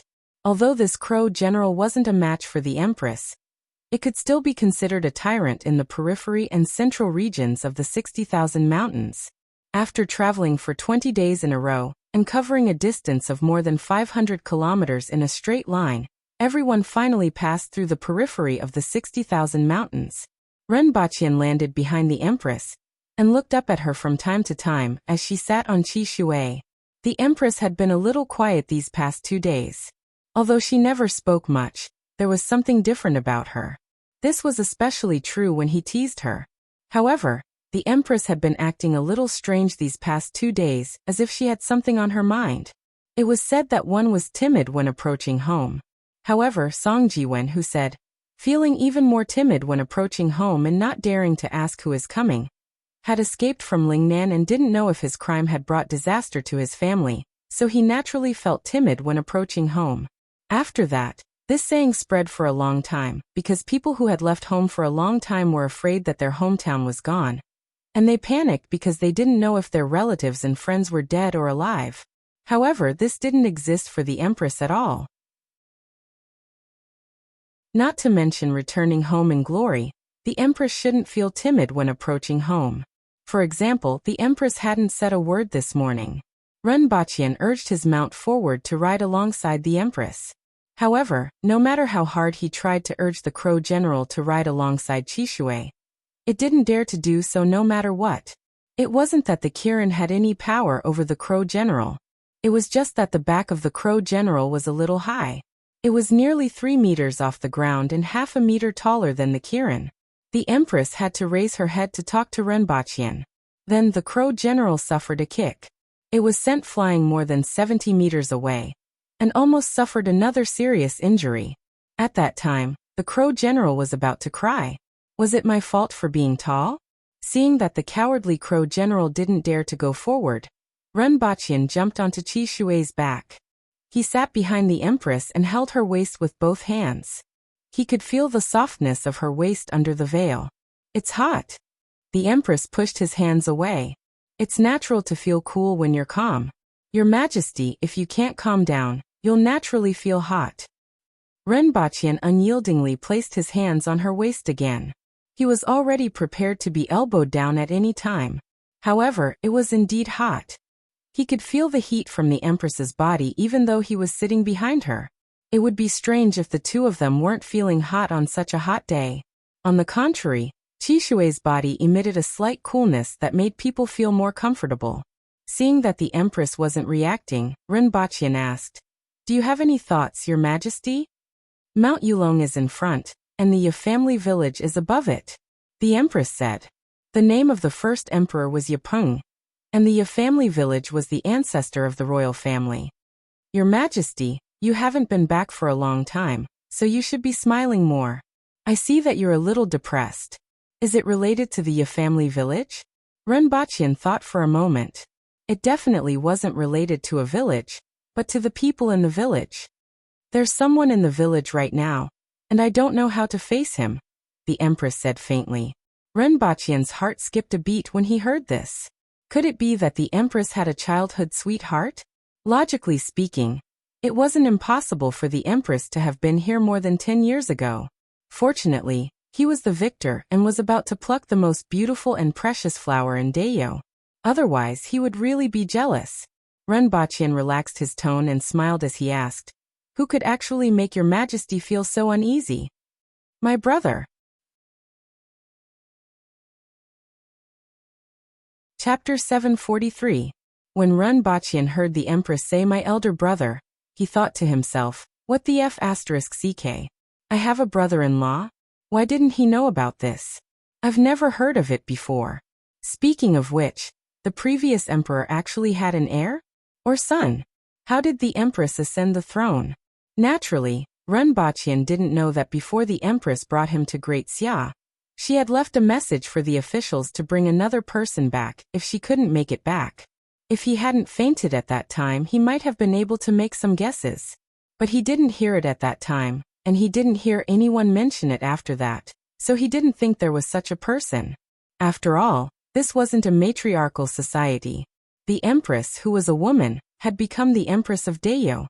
He naturally assumed that the previous emperor only had one son, Qi Zixiao. However, at this moment, the Empress actually mentioned his brother-in-law. Furthermore, he had never heard of it before. It was as if a monkey had jumped out from a crack in a rock, which shocked Renbaqian. "Your Majesty, is he your biological son?" Renbaqian couldn't help but ask after recovering from his shock. Bang! Renbaqian was sent flying more than 10 meters away by the Empress's elbow. He rubbed his chest, got up, jumped onto Qi Shui's back, and asked, "Do I have to call you brother-in-law?" Bang! Renbaqian was elbowed again. Renbaqian stubbornly climbed back onto Qi Shui's back. "Your Majesty," the Empress ignored him. "Are you not on good terms with my brother-in-law?" This time the Empress finally replied, "I was fine when I was young." Just as he was about to listen to what she was going to say, the Empress shut her mouth again. She stared blankly into the distance, lost in thought. No one knew what she was thinking about. Seeing that the Empress didn't say anything, Renbaqian pondered whether he should treat his brother-in-law warmly or coldly. According to the Empress, their relationship was good when they were young, but it seemed like it wasn't good now. If he was too enthusiastic, the Empress might not be happy. However, if Renbaqian was indifferent, the Empress would probably still be unhappy if Renbaqian was indifferent to her brother-in-law. After all, the Empress still had feelings for him. It could be seen from her uneasiness these 2 days. To be able to make someone like the Empress feel uneasy, even if they were related by blood, it still proved something. No matter what he did, it didn't seem to work. This was a suicidal question. During the lunch break, Renbaqian went to the winged cavalry to ask about his brother-in-law in a roundabout way. However, when everyone heard what he wanted to ask, their expressions immediately changed, and they shut their mouths. This piqued Renbaqian's curiosity. What kind of person could actually cause these burly winged cavalry warriors to turn pale at the mention of him? In the end, he finally heard something from his student. The Empress did have an elder brother. He was called Qi Ziding. As for the rest, there were only 2 things. Firstly, it was said that he was an extremely bloodthirsty person. Previously, he was the one overseeing the protectorate of the Northeast. Secondly, he had assassinated the previous emperor. Even his own students didn't know the specifics. They had only heard about it by chance. The results of his inquiries made Renbaqian a little fearful of this brother-in-law whom he had never met before. He didn't seem easy to deal with. "I'll just play it by ear." However, these 2 pieces of information answered his previous doubts. Mount Jade Dragon was also called Mount Kunlong. If one looked at it from above, Mount Jade Dragon looked like a dragon lying on the ground, and the surrounding mountains were like cages for this dragon. The dragon's head faced the outside of the 60,000 mountains, as if it wanted to break free at any time. When it was close to evening, everyone finally arrived at the foot of Mount Jade Dragon. However, just as they reached the foot of the mountain, the winged cavalry warriors who were leading the way stopped. There seemed to be a little chaos at the front of the group, and there were noises coming from the front. A moment later, someone came to the Empress and reported, "Your Majesty, there are people blocking the way." The Empress was silent for a while before driving Qi Shui forward. Renbaqian followed behind on the Crow General, and saw the person who made the entire group stop. It was a burly man in a green robe. He had a square face, an unkempt beard, and his hair was simply combed into a bun. He looked very different from ordinary aboriginals. His green robe was very clean, but it had turned white and looked very old. Upon closer inspection, this burly man was actually a little thin, but he had a big frame and gave off a strong feeling. Upon closer inspection, his green robe was a little empty, as if it was a size too big. More importantly, this man didn't have legs, and there was nothing under his robe. He was using 2 crutches to support his body. Even so, this man was just standing there calmly, but he had an indomitable aura that made people not dare to offend him. It was no wonder that the winged cavalry didn't dare to be rude, and stopped to report to the Empress. Perhaps it had something to do with this man's identity. Rinpoche guessed that this man was most likely his brother-in-law. The Empress sat on Qi Shui, and looked at that man for a while with a complicated expression on her face. She softly said, "Elder brother." While the Empress was looking at him, the burly man was also looking at her. Upon hearing that the Empress was born, he smiled and said, "You have grown up." Elder brother is the language of those northern dogs, and it sounds distant. If you are willing, you can call me elder brother. The Empress opened her mouth, but ultimately couldn't bring herself to call him brother. Qi Ziding's expectant gaze dimmed as time passed. "If you don't want to call me that, then so be it." Qi Ziding sighed. He then looked at Rinpoche and frowned. "Is this the husband you have chosen? Why is it a northern dog? Go back and choose another one. Let's bury him here."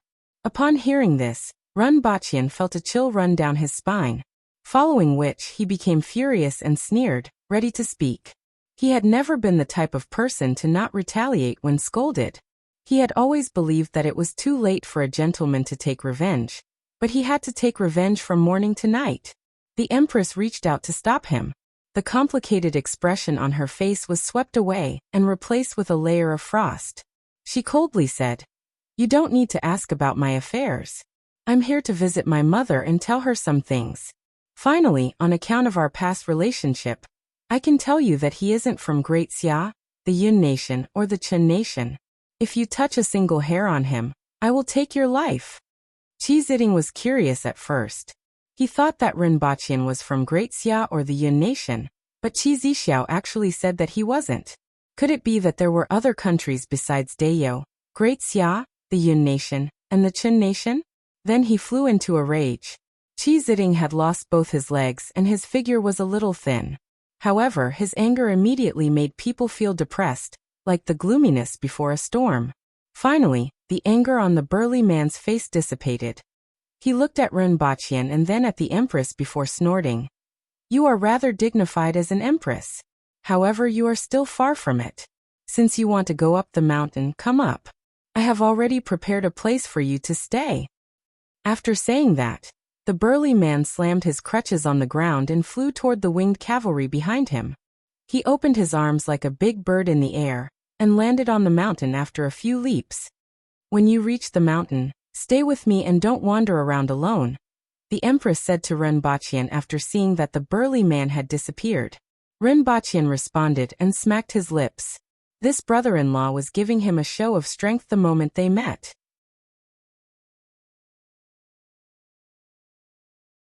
Chapter 744.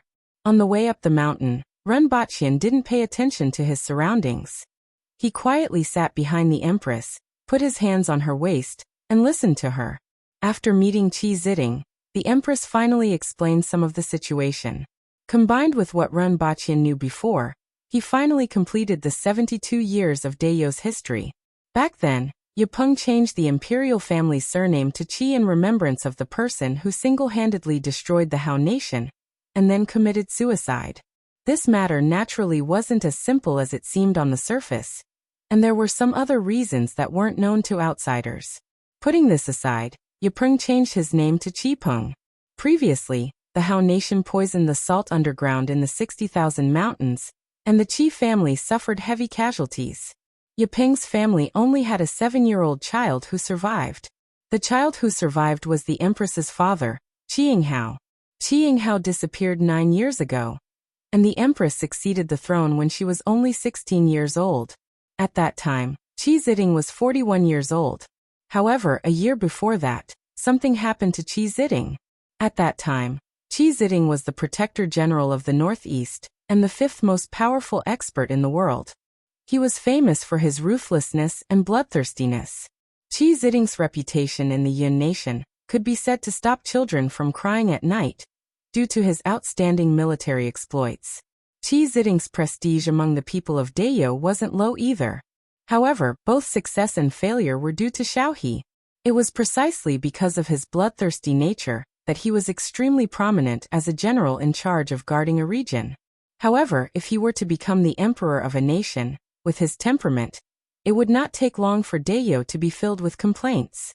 In fact, many of the generals and soldiers in the Protectorate of the Northeast were already complaining under the pressure of Qi Ziding. However, Qi Ziding still went his own way and blindly suppressed them. It was under these circumstances that Qiyinghao chose the Empress as the next emperor. What happened next was what Rinpochian heard. Qi Ziding took advantage of Qiyinghao's birthday celebration to return to the palace, and attempted to assassinate the emperor on the night of the banquet. His legs were chopped off on the spot. Qiyinghao didn't kill him, and only drove him back to the 60,000 mountains. The next year, Qiyinghao disappeared, and the Empress succeeded the throne as a woman. The Empress spoke to Rinpochian and said faintly, "Actually, my brother treated me well when I was little, and would always bring me some interesting things. I think he also has feelings for His Majesty." Rinpochian thought about Qi Ziding's performance just now and whispered behind the Empress. His hands moved from the Empress's waist to her abdomen, as if he was hugging her. The Empress's body stiffened. She sighed softly and did not speak again. It could be seen that even though the Empress was resolute when she spoke just now, her inner feelings were still extremely complicated. As a result, she didn't have much of a reaction to Rinpochian's bold move. After all, Qi Ziding was her only relative. However, her identity and the things that Qi Ziding had done made her unable to let go of certain things. It wasn't convenient for Rinpochian to interrupt such a matter. Before the Empress and her entourage arrived at the village, they saw thousands of people, young and old, waiting outside the village. The stronghold was located in front of Mount Jade Dragon, and had a population of 3,000 to 4,000. It was considered the largest stronghold within a few hundred kilometers. After all, it was the ancestral land of the royal family. Even though it was almost destroyed back then, it had developed again after a few decades. "Greetings, Your Majesty." Everyone cupped their fists and greeted the Water Empress. Even the ignorant children imitated the actions of the adults, and looked at the Empress curiously. The Empress searched the crowd for a while, and found some familiar figures. She had seen them when she came here when she was young. Although a long time had passed, she still remembered a lot of things. However, she didn't say much and just looked at those people one by one. Some of the people in the crowd looked excited, even though the Empress's gaze only lingered on them for a moment. This proved that the Empress still remembered them. The Empress raised her head. The complicated expression that she had when she spoke to Rinpochian just now had disappeared without a trace, and she regained her calmness. Rinpochian felt that this might be the Empress's habitual expression. When she was young, she used this expression to give people a sense of distance and hide the uneasiness and nervousness in her heart at the same time. Now this expression had become a habit. The Empress said, "There are so many people here, so let's skip the formalities and enter the village." After everyone entered the village, the winged cavalry fell behind while the Empress rode Qi Shui at the front. At the innermost part of the village, there were 3 ordinary-looking stone houses with their doors wide open. The Empress got off her mount and walked into the innermost room. There were many odd-looking stones on the table. "Is this the room that Your Majesty used to live in?" Rinpochian sized up the room. It was very high and was about 4 meters tall. There was a wooden bed, a table, a few chairs, and a cabinet inside. Other than these, there was nothing else. The room didn't look like it was occupied, but it was very clean. Qi Ziding must have gotten someone to clean it. "I lived here for half a year." The Empress picked up a monkey-shaped stone from the table and played with it. "I saw this in the mountains and found it interesting, so I picked it up. I didn't expect it to still be here after so many years." Your Majesty actually picked up a heart-shaped stone. Renbaqian picked up a stone and laughed. In Dayo, this kind of heart-shaped stone didn't have the same meaning as it did on Earth. He didn't expect the Empress to have collected one. The Empress had a strange look on her face. She hesitated for a while and said embarrassedly, "When I was young, I thought this looked like a butt." Cough cough. Renbaqian almost choked on his saliva. Very quickly, Renbaqian discovered something new. He actually found a pair of small hammers in the corner of the wall. The heads of the hammers were made of animal bones, and the handles were made of wood. The hammers were probably only held by a 6 or 7-year-old child. He didn't see this pair of hammers because they were blocked by a chair. "This pair of hammers also belongs to your Majesty? My elder brother uses a pair of hammers. I have admired him since I was young and pestered him to teach me a set of hammer techniques," the Empress said. "Unfortunately, I can't use hammers anymore." A voice came from outside the door. The walking stick made a clattering sound as it hit the ground. Qi Ziding wanted to come in with his walking stick, but was stopped by the winged cavalry. His face immediately darkened and said, "Gongzheng, you are really bold to even stop me." "Let him in," the Empress said. Since the Empress had spoken, no one stopped him. Gongzheng cupped his fists at Qi Ziding and retreated to the side. Qi Ziding entered the house with his walking stick and looked at the Empress. "This house has been looked after for so many years. When I heard that you were coming, I got someone to clean it up. You came back just in time. A few days ago, they hunted a flower camel. You won't be able to eat it in the palace, so you can have a feast tonight." The Empress turned to look at him and said, "Thank you, elder brother. I will get someone to call you when the time comes." Qi Ziding looked at Renbaqian and said, "For Xiaoya's sake, you can come as well." After Qi Ziding left, Renbaqian smiled and said, "Xiaoya?" The Empress was a little embarrassed. No one had mentioned this name for many years, and she didn't expect him to hear it now. It's the meaning of prosperity, right? The previous emperor was rather scholarly, Renbaqian said. The Empress snorted and didn't say that she was actually called Xiaoya because her teeth were small, and the gap between her incisors was big. That was why she got this nickname. If Renbaqian knew about this, she didn't know what he would say. "Are you going to see Mother tomorrow?" Renbaqian's words lingered in his mouth before he said those two words. After all, he was a good young man of the new era. Although he was used to calling her Your Majesty, he still wasn't used to calling her mother. "Our marriage has been decided, so it's not inappropriate for you to call me mother," the Empress said when she noticed that Renbaqian had a pause in his speech. Renbaqian looked around the house and saw that there was only one bed. He laughed and said, "Previously, Your Majesty said that I can't leave your side when we are in the village. This is the only bed here. Are we going to share the same bed tonight?"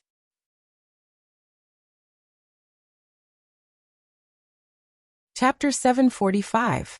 In the evening, there was a bonfire party in the village. However, this party was for the other people in the village. The Empress and Renbaqian were called to a room by Qi Ziding. Before Renbaqian entered the room, he saw someone taking care of the flower camel, or rather, the flower camel. It was a 3-meter-long black scorpion-like creature with a cluster of red and white flowers growing on its back. Renbaqian was amazed. After asking, he found out that this flower camel was extremely rare and wasn't very strong. It usually dug a hole in it, and the flowers on its back would give off whims to attract insects and small animals that preyed on them. Sometimes it would also attract the young of large animals that were playing with butterflies. These small animals were its food. After entering the room, they saw a small table. Qi Ziding was sitting in the innermost seat with his walking stick by his hand. Although he was facing the Empress of Dayo, he didn't seem to have any intention of giving way. He just smiled at the Empress. "I know you don't like noise. Let's eat here. They can eat their food, and we can eat ours." As for Renbaqian, he simply ignored him. Renbaqian originally thought that there would be some trouble during dinner, but he didn't expect Qi Ziding to casually chat with the Empress about her childhood and laugh incessantly at the happy parts. "When you were young, you were most afraid of the dark and loneliness. I didn't expect you to be living alone in such a big and deserted palace for so many years." Qi Ziding laughed heartily. I got used to it after living here, the Empress said faintly. And it hasn't been deserted for a long time. These words made Qi Ziding look at Renbaqian with a complicated expression. After a while, the processed flour camel was served. The meat was snow-white like crab meat.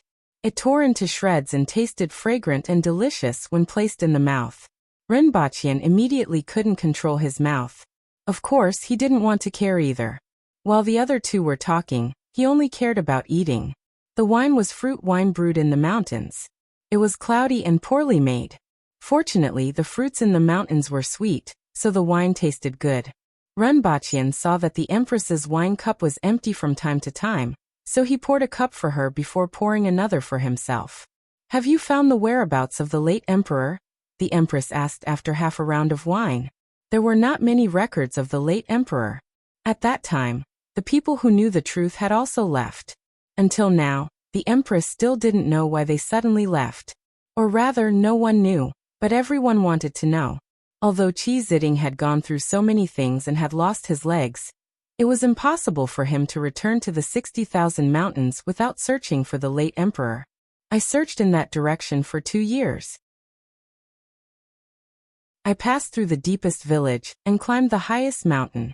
I found some traces and corpses. Even Cardinal Heaven experts found it difficult to defeat the ferocious beasts we encountered later on. Even I had to be careful. Until I saw those things that weren't human. I had no choice but to retreat. Something that looks like a human but isn't. Renbaqian suddenly raised his head. This was the second time he heard this phrase. The first time was from Qingyan Sword. In other words, Qingyan Sword's master had entered the 60,000 mountains and returned with serious injuries. He had left a message for Qingyan Sword to be careful of those things that looked like humans but were not. Back then, these words had caught his attention, so he had always kept them in mind. Qi Ziding's words immediately reminded him. Both of them looked at him in surprise. The Empress asked in a low voice, "What do you know?" "Lin Xiaola." Renbaqian answered directly. The Empress understood after hearing this. At the same time, Renbaqian was wondering where Lin Xiaola was sleeping now. Qi Ziding grinned, revealing an unfathomable smile. Lin Xiaola is the little girl that Lin Yuhuan picked up back then, right? No one knows her background, but I finally figured it out this time. What is it? Renbaqian and the Empress looked up. It might be something called a chinchilla. Renbaqian almost spat. Chinchilla? The kind that looks like a rabbit and is especially fat? It doesn't look like it. Tomorrow, I'll buy a box of chinchillas to keep as pets. Both of them looked at him strangely. Renbaqian quickly waved his hand and said, "It's okay. We also have an animal called a chinchilla, but it shouldn't be the same kind." Renbaqian thought about it, and realized that Librarian Lin's name was Lin Yuhuan, which was a rather free and easy name. She must have been an outstanding person back then. Unfortunately, time was like a butcher's knife, and Librarian Lin was now a somewhat gloomy old woman. The Empress hesitated for a long time and finally asked the question that she had been hiding in her heart. Is father trying to find the path that they took back then? Don't think too much about it. Don't try to find out where grandfather went back then, Qi Ziding advised. Renbaqian felt a little strange as he watched from the side. Qi Ziding didn't seem to hate Qiying Hao. He didn't know why such a thing happened back then. The Empress kept these things in mind and didn't ask any more. Now was indeed not the time to explore this matter. According to her thinking, Renbaqian's lifespan was shorter than hers. Perhaps she would only explore these things after his lifespan was up, and she had nothing to worry about. They drank until late into the night, and the three of them only put down their glasses after the noise outside had died down. The Empress's face was a little red from the alcohol. This fruit wine didn't have a high alcohol content, but it was very easy to get to the head. I don't know when I'll be able to drink this wine again. Qi Ziding's face was also a little red as he lamented. Do you want to go back to see me on my wedding day? The Empress stopped talking about the Empress and spoke in a calm voice. Asking Qi Ziding to return to Lan City was a rare invitation. Kuzhai has been thinking about you for so many years. He always felt that you should be sitting in that position. After hearing this, Renbaqian finally understood why Kuzhai, and the Empress didn't have a good relationship. Since I'm out, I won't go back. It's just that I still don't understand why he put you in that position back then, Qi said. The Empress fell silent again. Ren Baqian interrupted and said, because you only know how to destroy everything. If you want to bring a better life, you need to build and have a compassionate heart. Qi was about to get angry when he heard this, but then he fell silent. After a while he sighed and said, perhaps that's the case. Xiaoya is kind. He looked at Ren Baqian with his drunken eyes and said, I let you sit here because of Xiaoya. I don't like you. I don't like you very much. If it were back then, I would have killed thousands of people like you. Ren Baqian chuckled and said, I brought crops with greater yields and new seasonings to Dayo. I solved the mining problem at Mount Damo, and the annual production reached more than 1.8 million kilograms. I also improved the methods of smelting steel and forging, so that fewer people can make more weapons. I made cement, and we don't need to cut rocks to repair the city walls. I made glass and mirrors. If it weren't for the war, these two things could be exchanged for endless gold and silver in Great Xia and the Yun nation. I've done all this and I can do more. I also have a group of students who are useless in the eyes of the Aboriginals, but they know a lot of things. They can't fight, but they can build.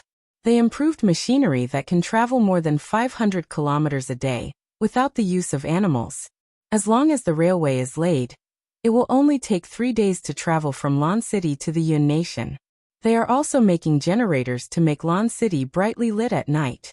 They can also make more things. I brought all of these things with me. If you were the Empress, these things wouldn't have happened. That's why you can only destroy and not build. Qi was surprised to hear this. He didn't expect so many changes in the outside world. He was a little tempted and wanted to go out and take a look. Do you know that the world's most powerful expert, Li Fu, is in Lan City, waiting for me to make him a machine that can fly? You can't beat him. Therefore, being able to build is also a kind of power, and it's even more powerful than destroying, Ren Baqian said.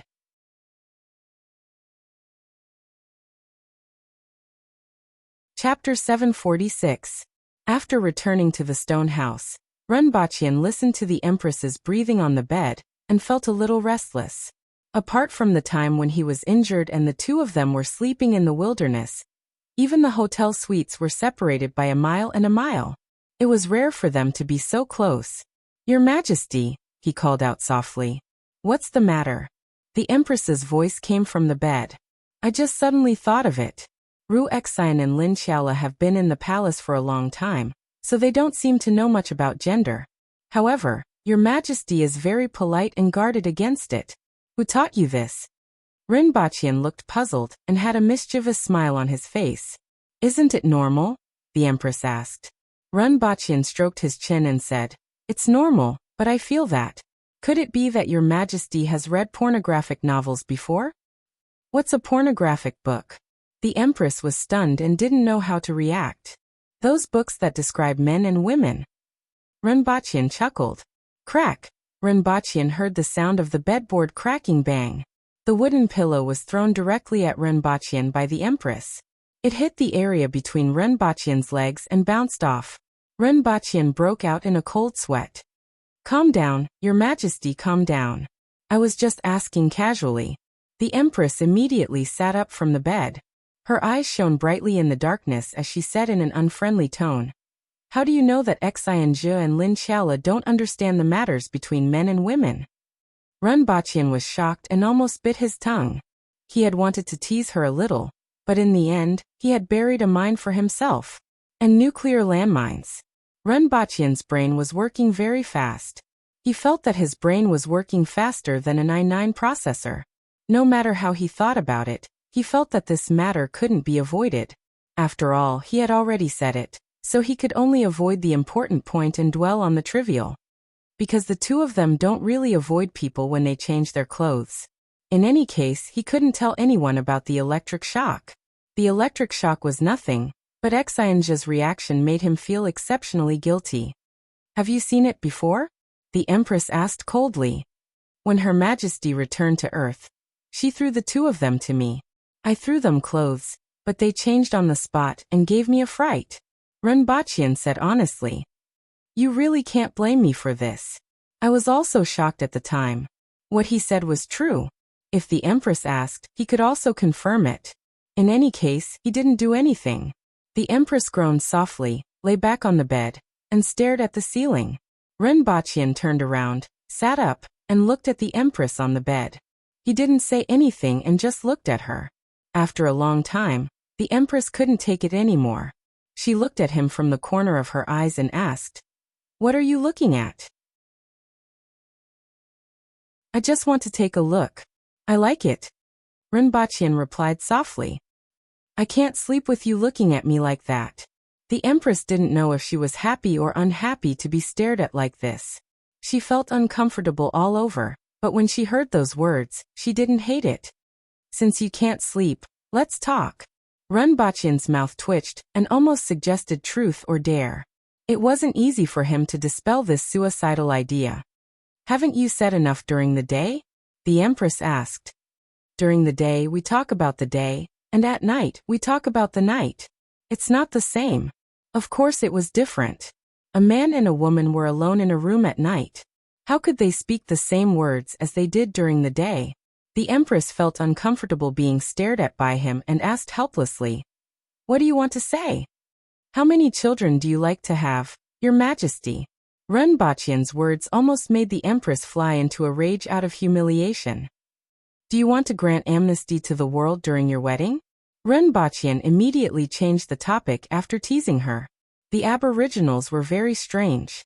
For example, cases of rape on Earth were extremely rare.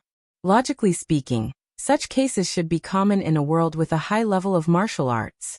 In fact, there were many such cases in Great Xia and the Yun Nation. However, it was extremely rare among the Aboriginals. Just like in the brothels in Lon City, where they indulged in debauchery, it was limited to touching and hugging. It was rare for them to spend the night and do indescribable things. It seemed that the Aboriginals had a much lower desire in this aspect than ordinary people. The fertility rate of the Aboriginals was low. In addition to the difficulty of giving birth due to their strong bodies, this was also a very important factor. Furthermore, there was almost no theft among the Aboriginals. The most common crime of the Aboriginals was to cause serious injury or death in fights. Generally, the punishment for a fight was 3 whips. The barbed tail whips would immediately make things ugly. However, if they caused serious injury or death, they would be sentenced to 6 to 5 years in prison. If they deliberately killed someone, the punishment would range from 10 years to beheading, depending on the severity of the situation. However, such cases were extremely rare. The Aboriginals were ferocious to outsiders, but they generally followed their own set of moral standards to their own people. The Empress felt a little strange after hearing Renbachian's words and asked, "Why?" "Because it's a festive occasion. Shouldn't the whole world celebrate together on such a joyous occasion? Won't the victims blame me for being unfair?" The Empress shook her head. Renbachian shrugged his shoulders. He was just casually saying it. "Will I be a prince after the wedding?" Renbachian asked again with a smile. "Of course my husband will be a prince," the Empress said as a matter of course. "What's the benefit of being a prince? Marrying me is the greatest benefit." A smile appeared on the Empress's face. She recalled the time when Renbachian asked her to marry him. Great Elder Shurqing was furious. He had never seen such a shameless person. Renbachian laughed. This was indeed the greatest benefit. In addition to this benefit, there is also responsibility. The heavy burden of the Aboriginals is on my shoulders, and it is on your shoulders as well. Liking a person means liking everything about her, including all her strengths, her shortcomings, her responsibilities, and her burdens.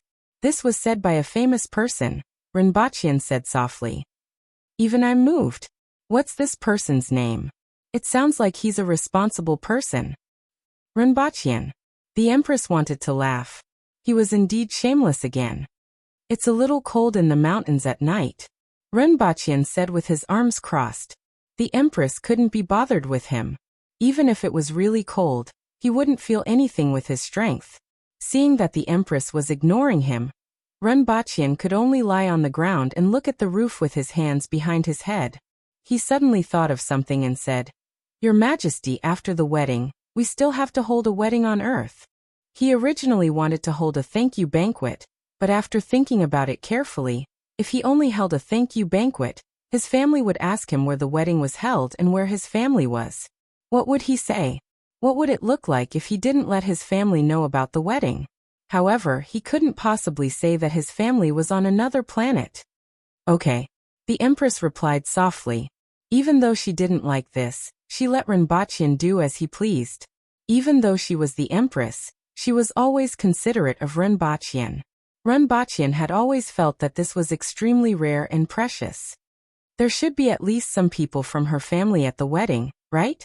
Rinpochian imagined bringing along dozens of fierce-looking winged cavalry warriors. He reckoned that most people wouldn't dare to enter that place. However, if there wasn't a single person, it would be too unseemly and attract gossip. It wouldn't matter to him, but his parents would most likely grumble about him. Should he let Yongsun pretend to be from her family? This could be studied. Rinpochian thought about the wedding on Earth while listening to the Empress's breathing. He lay on the ground and rolled, continued rolling, and rolling again. The Empress lay on the bed and listened to Rinpochian's breathing. At the same time, she was thinking about the wedding. No matter what kind of woman she was, the wedding was the most important thing. As a result, Rinpochian kept rolling on the ground.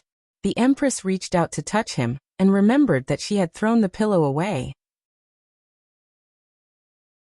There was nothing on the bed except for that wooden pillow. She regretted throwing the pillow away so early. "What are you doing?" The Empress couldn't bear it anymore and asked. "I'm tossing and turning restlessly," Rinpochian replied confidently.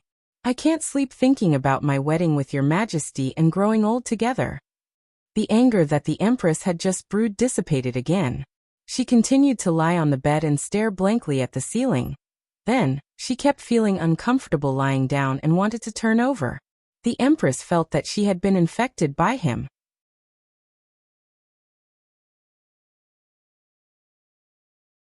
Chapter 747. The next morning, Rinpochian went out while yawning. He was about to go to bed, but the Empress kept tossing and turning on the bed, causing him to be unable to fall asleep. If it weren't for his strength, he would probably have dark circles under his eyes this morning. He went out while yawning. Qing Yuan and Hong Yuan entered the room with a basin while sneaking glances at him. He knew without asking that they were overthinking things. Rinpochian walked a few steps in the village and heard shouts coming from afar. He looked in the direction of the sound and saw hundreds of strong men practicing martial arts in an open space. Their movements were very familiar. The fist of death. Qi Ziding leaned on his walking stick and scolded. "Haven't you had breakfast? All of you are so weak.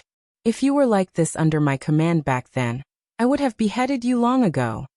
As he scolded, he used his walking stick to pick up a few stones and hit them on their heads. "If you continue to be so weak, I will beat you to death first so that you don't look like an eyesore." Rinpochian felt that Qi Ziding was indirectly scolding them. Even the weakest of them were much better than him. Forget it, he wouldn't lower himself to his level. After watching from afar for a while, he strolled back to have breakfast. Breakfast was a soup of meat and wild vegetables. It had a strong aroma that whetted one's appetite. However, the wild vegetables tasted a little bitter and fragrant. It was somewhat similar to a type of wild vegetable that was eaten in the Northeast in early May every year, thorn tender shoots. Next time, try making some bird's mayonnaise or frying it with flour. It should taste good, Rinpochian said vaguely as he swallowed the meat soup.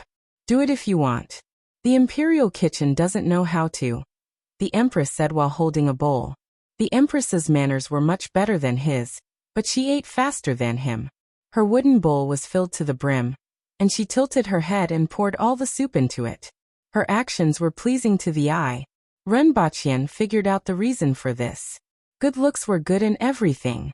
No matter which world it was, looks were the most important. Just look at Zhuge Liang and Pang Tong. Zhuge Liang was 8 feet tall, had a jade-like face, wore a silk scarf on his head, and wore a crane cloak. He looked like an immortal. Looking at Pang Tong again, he had thick eyebrows and a raised nose, a black face with a short beard, and a strange face. The Crouching Dragon and Phoenix Jr. were comparable in terms of talent, but the treatment they received was completely different. If Pang Tong were to change his appearance to that of Zhuge Liang, even if he was arrogant, others would think that he was only arrogant because he was talented. Sunlight shone in through the window, sprinkling a layer of vibrant sunshine in the room. The stone house was very tall, but it was not big. They could touch the bed just by turning around. It was just right for the two of them. It was much more comfortable than the empty bedroom. After breakfast, there was already someone waiting outside. It was a well-dressed man in his 30s. When he saw the Empress, he was a little perturbed and stammered. "Your Majesty, Commander Qi asked me to bring you up the mountain. He said that your Majesty hasn't been there for a long time, and it's easy for you to get lost."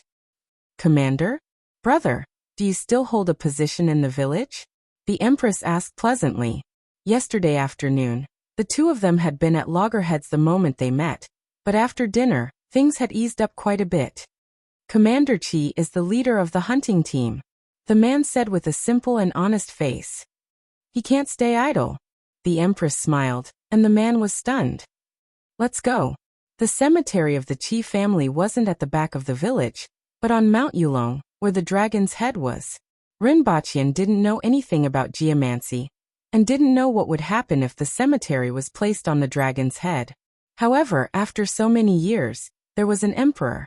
It seemed that the geomancy here wasn't bad. Along the way, Rinpochian picked a lot of white flowers and wove them into a wreath. "What are you doing?" The Empress saw that he had wove a bunch of flowers into a wreath and didn't understand. "This is the first time I'm meeting my mother-in-law, so I need some gifts. I don't know what she likes, but I don't think she hates flowers, right?" Rinpochian raised his head and smiled. He wasn't paying attention, and his hand was pricked again. However, his skin was rough now, so he didn't care. When the Empress looked at him, her gaze was gentle. "You are very considerate. I'm a polite person." Rinpochian laughed. After climbing up Mount Yulong, they walked along a small path to the top of the dragon's head. In front of them was an open space. From here, they could overlook the entire front, including the Ya family village, the surrounding terrain, and the overlapping mountain ranges in the distance. The scenery was boundless. At a glance, they couldn't tell how many graves there were. Under each pile of stones was evidence of the existence of a person. Some seemed to be frequented, and the weeds in the vicinity were pulled out cleanly. Some were untended and had long been buried by weeds. One wouldn't be able to see them if they didn't step on them. The Empress's mother's grave was in a corner. Even though she was the Empress, it was only one size bigger than an ordinary grave. The stones were of better quality, and they were all hand-picked white stones. The surroundings were very clean, and it seemed like it was cleaned frequently. "All of you can leave." The Empress waved at the people behind her and chased them away. Then she said to Rinpochian, "Come with me. It seems that my mother-in-law likes white," Rinpochian said as he looked at the pile of white stones in the grave. "I haven't seen it before, but they said that my mother likes white." The Empress nodded. "In that case, I've chosen the right flowers." Rinpochian laughed. The wreath in his hand was made of white flowers. The Empress ignored him, stood in front of the grave and said softly, "I've come to see you again. I've grown up." After saying this, the Empress paused for a moment before pulling Rinpochian to her side and saying, "It's him. In a few months, I'll be getting married to him. He's not from Dayo, Great Xia, the Yun Nation, or the Chun Nation. I don't think you care about this." "Hello, mother-in-law," Rinpochian said respectfully as he placed the wreath on the stones. "He's a little cunning, lazy, afraid of suffering, afraid of being tired, and glib. He has many shortcomings, but I quite like him. With him around, I won't be lonely." Rinpochian couldn't help but look at the Empress. "Is this how you think of me? I don't know if you feel lonely. However, this is the ancestral grave. With so many people accompanying you, it must be quite lively," the Empress said as she looked at the graves around her. "That brother of mine? Forget it, let's not talk about him. You can see him every day. As for me, after being the Empress for a few years, I'm actually very bored. Every day, I stay in the palace, deal with those matters, or just stare blankly. This can't be helped."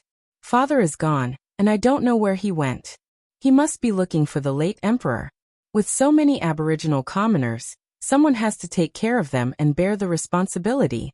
If I have a child after my marriage, I would like to go out and take a look when he grows up. I heard this saying a few days ago, and I like it. The world is so big, and I want to see it. Mother, do you think we should go and take a look? The person who said this is an ordinary person. He can put down everything and take a look, but as the Empress, I can't do that. The Empress had a lot to say. After talking to the grave for a long time, she simply sat on the ground and asked, "Do you drink wine? I heard that you like it, so I brought wine this time." Renbachian immediately went to the winged cavalry and brought a few bottles of wine. He handed one to the Empress and opened another bottle in front of the grave.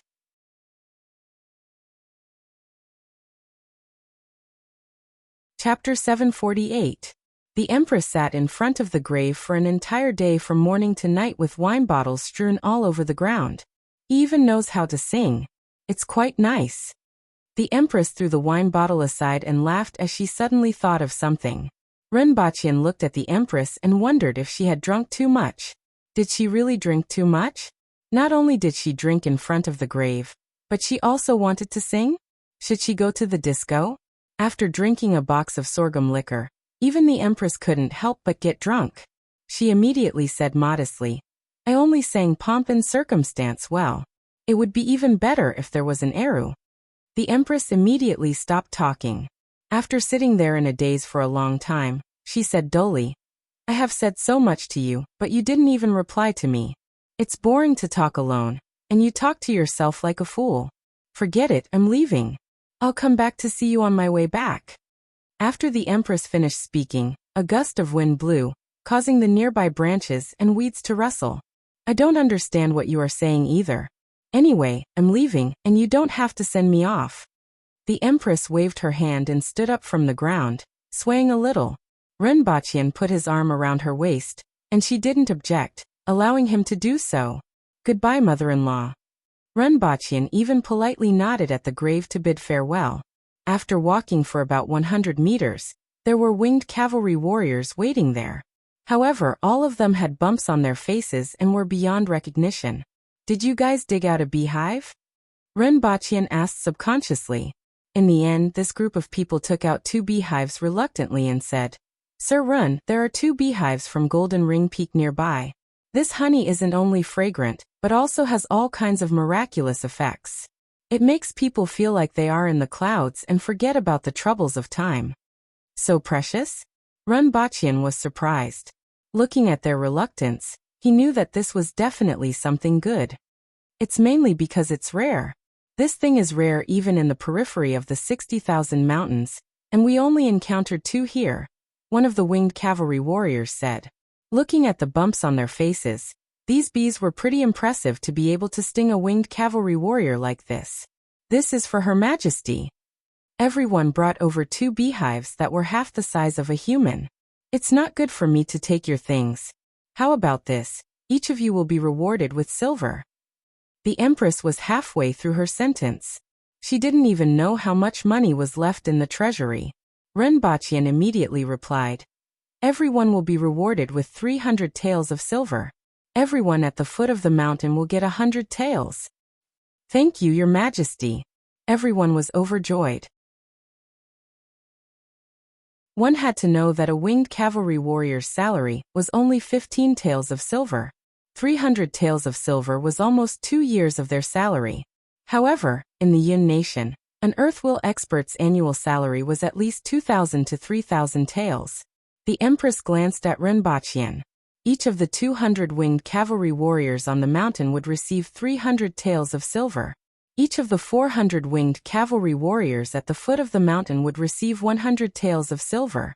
This would be a total of 10,000 taels of silver. The annual expenses of the palace, together with the salaries of the palace guards and palace maids, were only about 60,000 taels of silver. These 10,000 taels of silver made her heart ache. On their way down the mountain, the Empress asked, "How much silver does the imperial treasury have?" Renbachian knew more about this than the Empress. The Empress almost never asked about it. Including the sale of spices and mirrors, there are 630,000 taels of silver in the imperial treasury. There are also some treasures given by the ministers during the birthday celebration last year, Renbaqian whispered. The Empress blinked her eyes and asked in surprise, so much? Previously, there were only tens of thousands of taels of silver in the imperial treasury.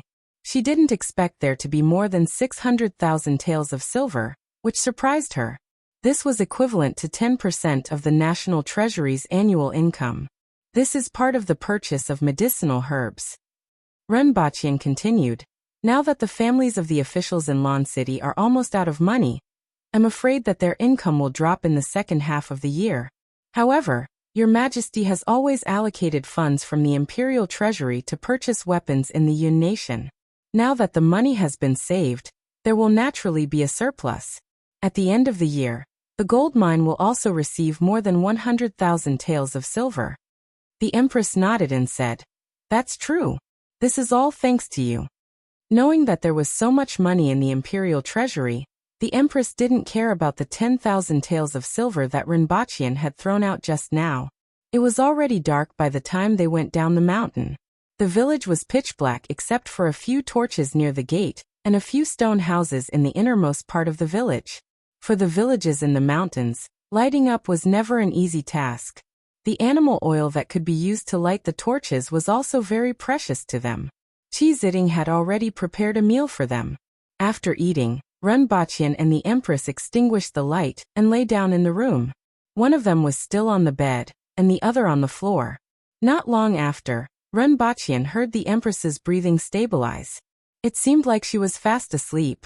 She didn't sleep much last night, but it wasn't a big deal for her. However, after speaking in front of the grave for the entire day, the Empress had exhausted a lot of her mental energy. After a day, she was a little tired. Renbaqian was originally very sleepy, but he couldn't fall asleep after lying down. He simply got up from the floor and sat at the table. He supported his chin with one hand and looked at the Empress's silhouette in the dark.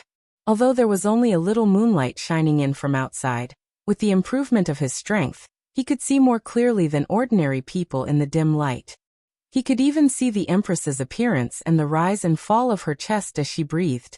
Sure enough, good-looking people looked good when they slept. Beauty is in the eye of the beholder. But the Empress was originally a beauty. He wanted to climb into bed, but was afraid of being kicked off. Renbaqian's thoughts ran wild. He wanted to laugh when he thought of the Empress talking about family matters in front of the grave during the day. He felt that the Empress was quite cute when she looked like that. On the bed, the Empress felt uncomfortable being stared at by Renbaqian. In fact, she had already woken up when he got up.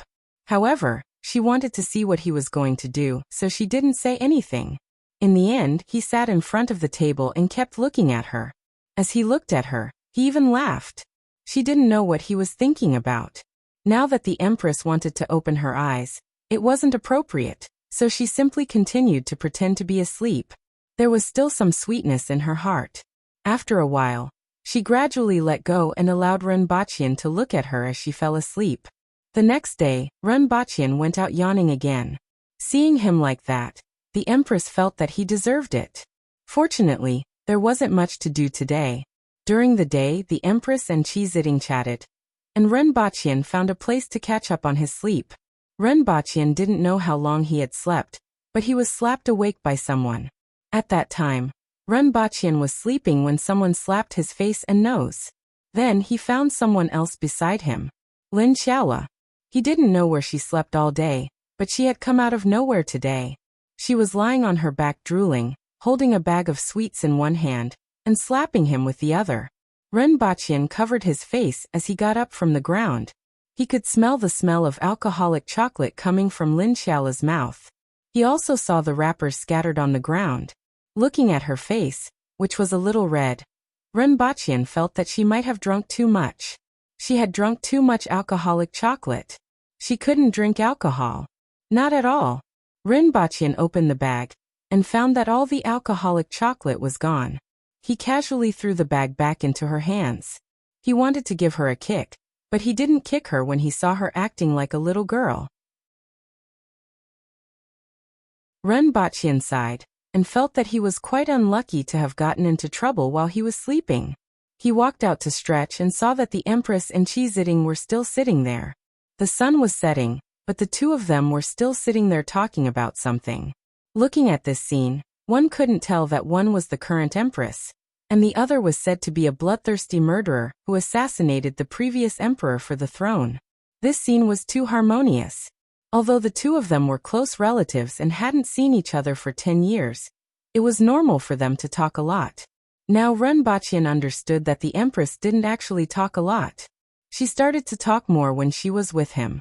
Now looking at her, and Qi Ziding in front of the grave.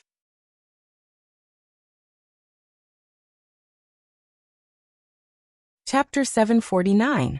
At night, a small bowl of amber-colored viscous liquid was placed in front of Renbachian. It emitted a tempting and sweet fragrance. The sweet scent of flowers filled the entire house. It could even be smelled from outside the house, making people salivate. When the scent reached the nose, it was as if it could reach the brain. It made people feel light all over and swept away any fatigue. It was a nest of honey from the golden ring bees. 2 honeycombs, which were half the size of a human, were cut open and filled a jar of this honey. A bowl of this honey was worth thousands of gold taels in the Yun nation. Not to mention this jar. After careful calculation, Renbachian's 100,000 taels of silver were well spent, and he even gained the favor of many winged cavalry warriors. The two of them sat quietly at the table with a wooden bowl in front of them. Both of them stared at the bowls in front of them, as if they were doing some kind of pre-meal ritual. Renbachian remembered someone saying that life should have a sense of ritual, and that ordinary life would feel different. However, the difference was that the Empress had half a bowl of honey while he only had half a bowl. Although this honey was precious, he couldn't eat too much with his current strength. "Can you eat it?" the Empress asked without looking up. If Renbachian hadn't stopped her, she wouldn't have been able to hold back. This was her favorite dessert. If she had to choose between Renbachian and dessert, she might choose him after some hesitation. If she had to choose between Tongjinya or any other big shots in the imperial court and dessert, she would choose dessert without a second thought. She had already made a huge concession by enduring for so long. "Let's eat." As soon as Renbachian finished speaking, the Empress had already taken a finger-sized piece of chocolate honeycomb and put it into her mouth. Accompanied by the crisp sound of chewing, she closed her eyes and revealed an intoxicated look. Although Renbachian was also very greedy, sweets weren't as attractive to him as they were to the Empress. He was able to watch the Empress eat with a smile, and then mimic her actions. The honeycomb was a honeycomb used to extract honey. It was broken into small pieces by the people in the imperial kitchen, and put into the mouth with honey. It was extremely rich and filled with various fragrances of flowers that filled the entire taste buds.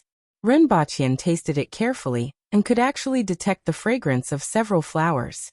Furthermore, the honey was sweet but not greasy. The aroma filled his mouth and made him feel as though he was tasting the taste of spring. The honeycomb, on the other hand, was like a biscuit. It was slightly crispy and fragrant. It was a perfect match with honey. Renbachian couldn't help but close his eyes and carefully savor the feeling in his mouth. Even after swallowing, the fragrance of the flowers and honey lingered in his mouth for a long time. It was as if the honey was still in his mouth, but it lacked the crispness of the honeycomb. However, he felt that it was slightly imperfect. As the second mouthful of honey entered his mouth, Renbachian felt that the light feeling he had when he first smelled the honey was even more obvious. His body seemed to have become lighter. When more than half of the honey in the bowl was gone, Renbachian felt as though he had become an immortal. He felt as though he could fly at any time. An indescribable sense of comfort and excitement stimulated his brain in waves. He seemed to hear the sound of music in his ears. It was 1,000 times better than the sound of his eru. It was like the sound of an immortal.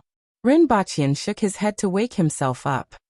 He looked up at the Empress and saw that the wooden bowl in his hand had been emptied. The Empress's face was flushed and her eyes looked a little hazy as if she was drunk. "Your Majesty, you are drunk from the honey," Renbachian teased. "Ugh." The Empress hiccuped for the first time. Her mouth was filled with the fragrance of honey and flowers. It made people want to kiss her and see if her red lips were as sweet and fragrant. This honey tastes a little strange. It feels like I have drunk alcohol. The Empress wanted to sober herself up, but she couldn't. Waves of pleasure that came from an unknown source attacked her brain, causing her to groan softly. This groan sounded extremely tempting to Renbachian's ears. However, he still focused his attention on the bowl in front of him. It's extremely delicious. If this was placed on Earth, I wonder how many people would fight over it. Renbachian gave a thumbs up. He had eaten the legendary bear paw when he was young. It was the fattest right paw, and it was said that it was brought over by his father's classmate from the Greater Shingon Mountains. However, compared to this honey, it wasn't worth comparing at all. Renbachian used the last piece of beehive to carefully scoop up the remaining honey in the wooden bowl. Every strand of honey was smeared on the beehive before Renbachian put the beehive into his mouth with satisfaction. After eating it, he still felt like it wasn't enough. However, he was satisfied when he thought of the jar of honey left. However, he finally understood why the Empress seemed to be drunk. His head was also dizzy, and everything he saw began to have double shadows. He wasn't sure if it was an illusion, but the bowl on the table suddenly moved to the side. It was as if the bowl had two legs and was trying to escape. It actually wants to escape? Ha, I want to see what's up to this. Renbachian laughed heartily. Seeing that the bowl was about to jump off the table, he suddenly stretched out his hands, but the feeling of touching the bowl didn't appear at all. He grabbed empty air. Renbachian was stunned. He carefully looked at the table and found that the bowl was actually still in its original position, as if it had never been moved. Renbachian didn't believe it and lifted the bowl, but found nothing underneath it. That's strange. Renbachian was a little puzzled. He looked up at the Empress and couldn't take his eyes off her. He saw the Empress sitting there in a daze looking at him. Her pretty face was like jade, and her flame-like red lips were especially attractive. This made his adrenaline surge. In addition, the celestial music that came to his ears kept brewing his emotions. An inexplicable impulse surged into his body. Your Majesty, huh? The Empress's reaction seemed to be a little slow, but Renbachian couldn't care less about such things. Renbachian walked around the table, held the Empress's face and said, Your Majesty must be very sweet now. After finishing his sentence, he didn't wait for the Empress to reply and lowered his head.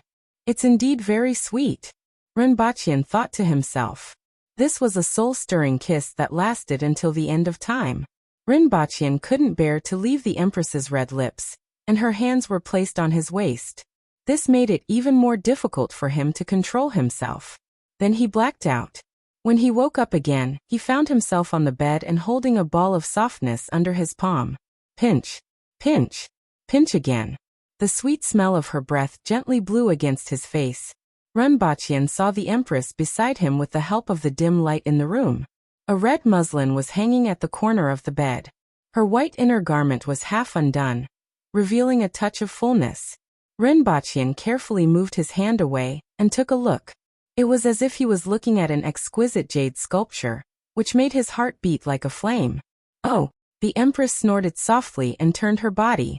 Renbachian was immediately drenched from head to toe with a basin of ice water. He jumped off the bed as if he had seen a ghost, lay on the ground, and pretended to be asleep. Will the Empress fly into a rage out of humiliation when she wakes up? I don't know. I don't know anything. What exactly happened at that time? I only remember kissing the Empress. What happened after that? Why can't I remember anything? Fake wine is harmful, and fake honey is going to kill. Damn it, there's something wrong with this honey. Why didn't I realize it at that time? It shouldn't be. Such a strong reaction. That tide-like pleasure and excitement. That light feeling. That celestial music. How is this honey? Renbachian's mind was spinning frantically. That feeling made him feel that it was something that was strictly forbidden on Earth. He should have realized it earlier. However, the excitement brought about by the honey made him completely forget about it. The Empress turned over on the bed, causing him to hold his breath as his heart thumped wildly. He jumped off the bed, but didn't notice that the Empress's neck and ears were completely red. Her half-undone inner garment revealed her skin, which was dyed rosy.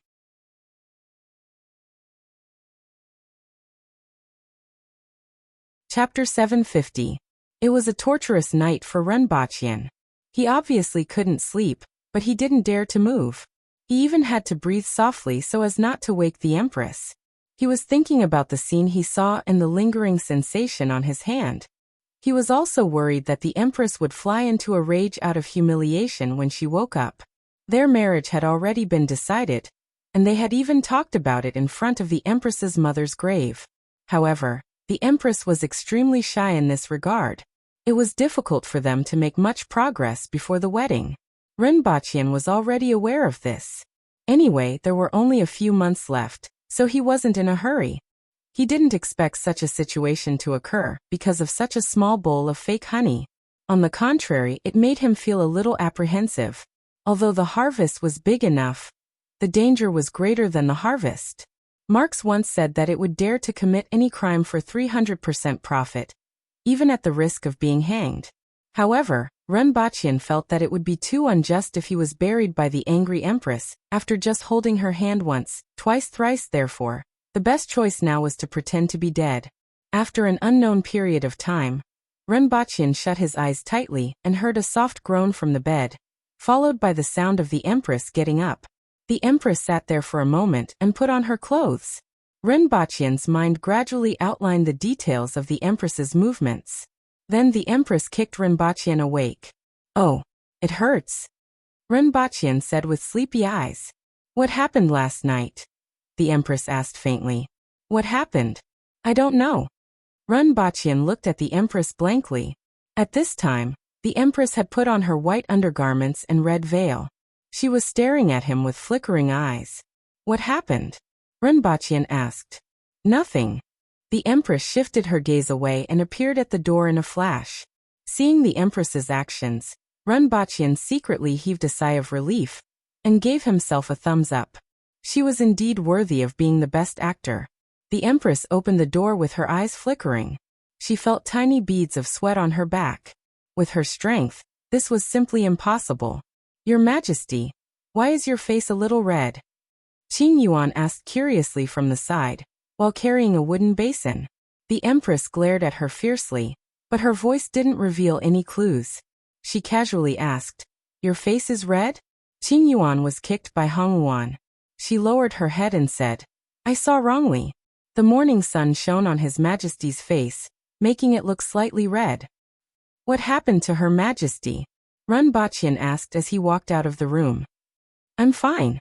The Empress waved her hand and got them to help her wash up.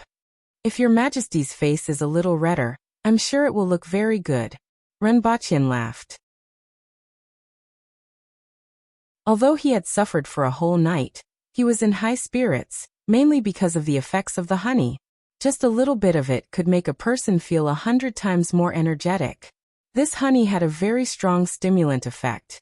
However, if it was just a little more, the situation from last night would occur. Excitement, pleasure, and all kinds of hallucinations, even fragments. After breakfast, the group prepared to leave. However, only 300 of the winged cavalry warriors would leave with the Empress. The other 300 would head in other directions to various villages. Including Gongzheng, they still had a mission from the Empress: replenish the winged cavalry. This wasn't just to replenish the winged cavalry. This time, the Empress was going to expand the winged cavalry to 4,000 people. After all, Dayo's food production had greatly increased, and the Yun nation was about to fall into their hands. No matter how big the appetite of the winged cavalry warriors was, they could now raise more. The direction that the Empress and Renbaqian were heading in was considered a barren and treacherous forest in the 60,000 mountains. There were almost no villages, so they simply split into two groups.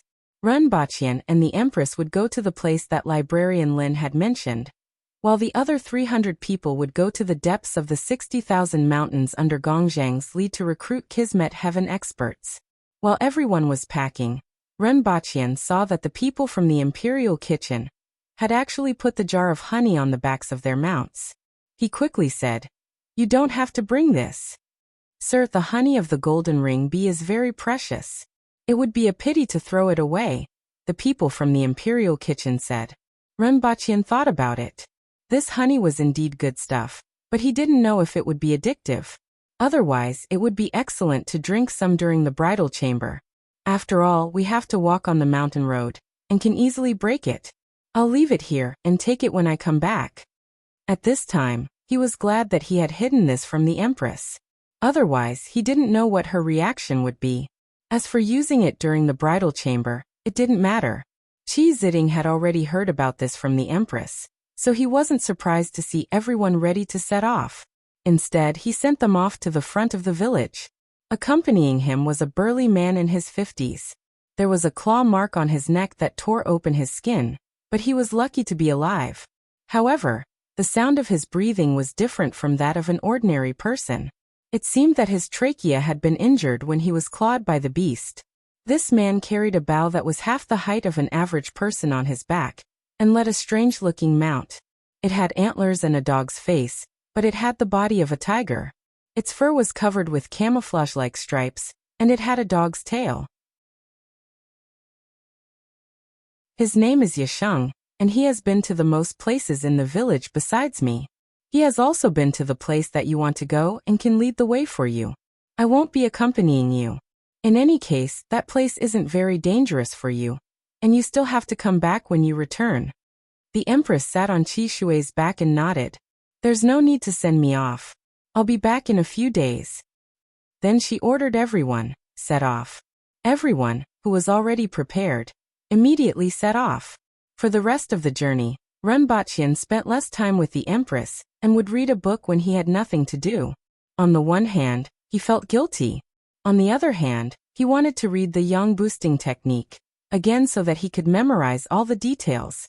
According to librarian Lin, this technique was easy to understand, and the most difficult part was to nurture the human furnace. However, Renbaqian didn't dare to let his guard down. They traveled in the southwest direction for 7 days. This section of the road was 100 times more difficult than before. There were deep mountains, dangerous rivers, and strange rocks everywhere. The 60,000 mountains was already a barren land, but this area was even more desolate and dangerous. The surrounding trees blocked out the sun, and the sky was almost invisible.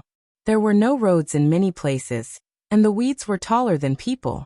They had to rely on Yasheng, the guide sent by Qi Ziding, to lead the way.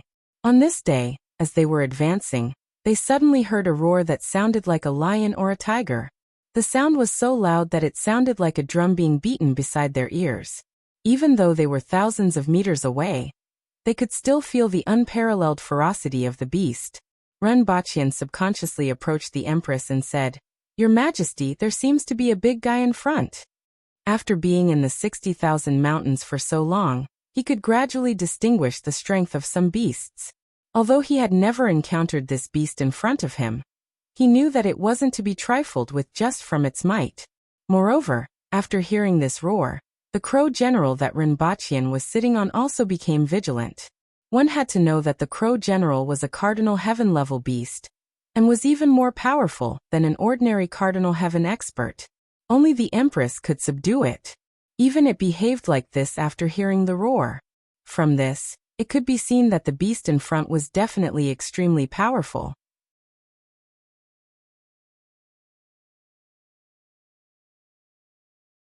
Chapter 751.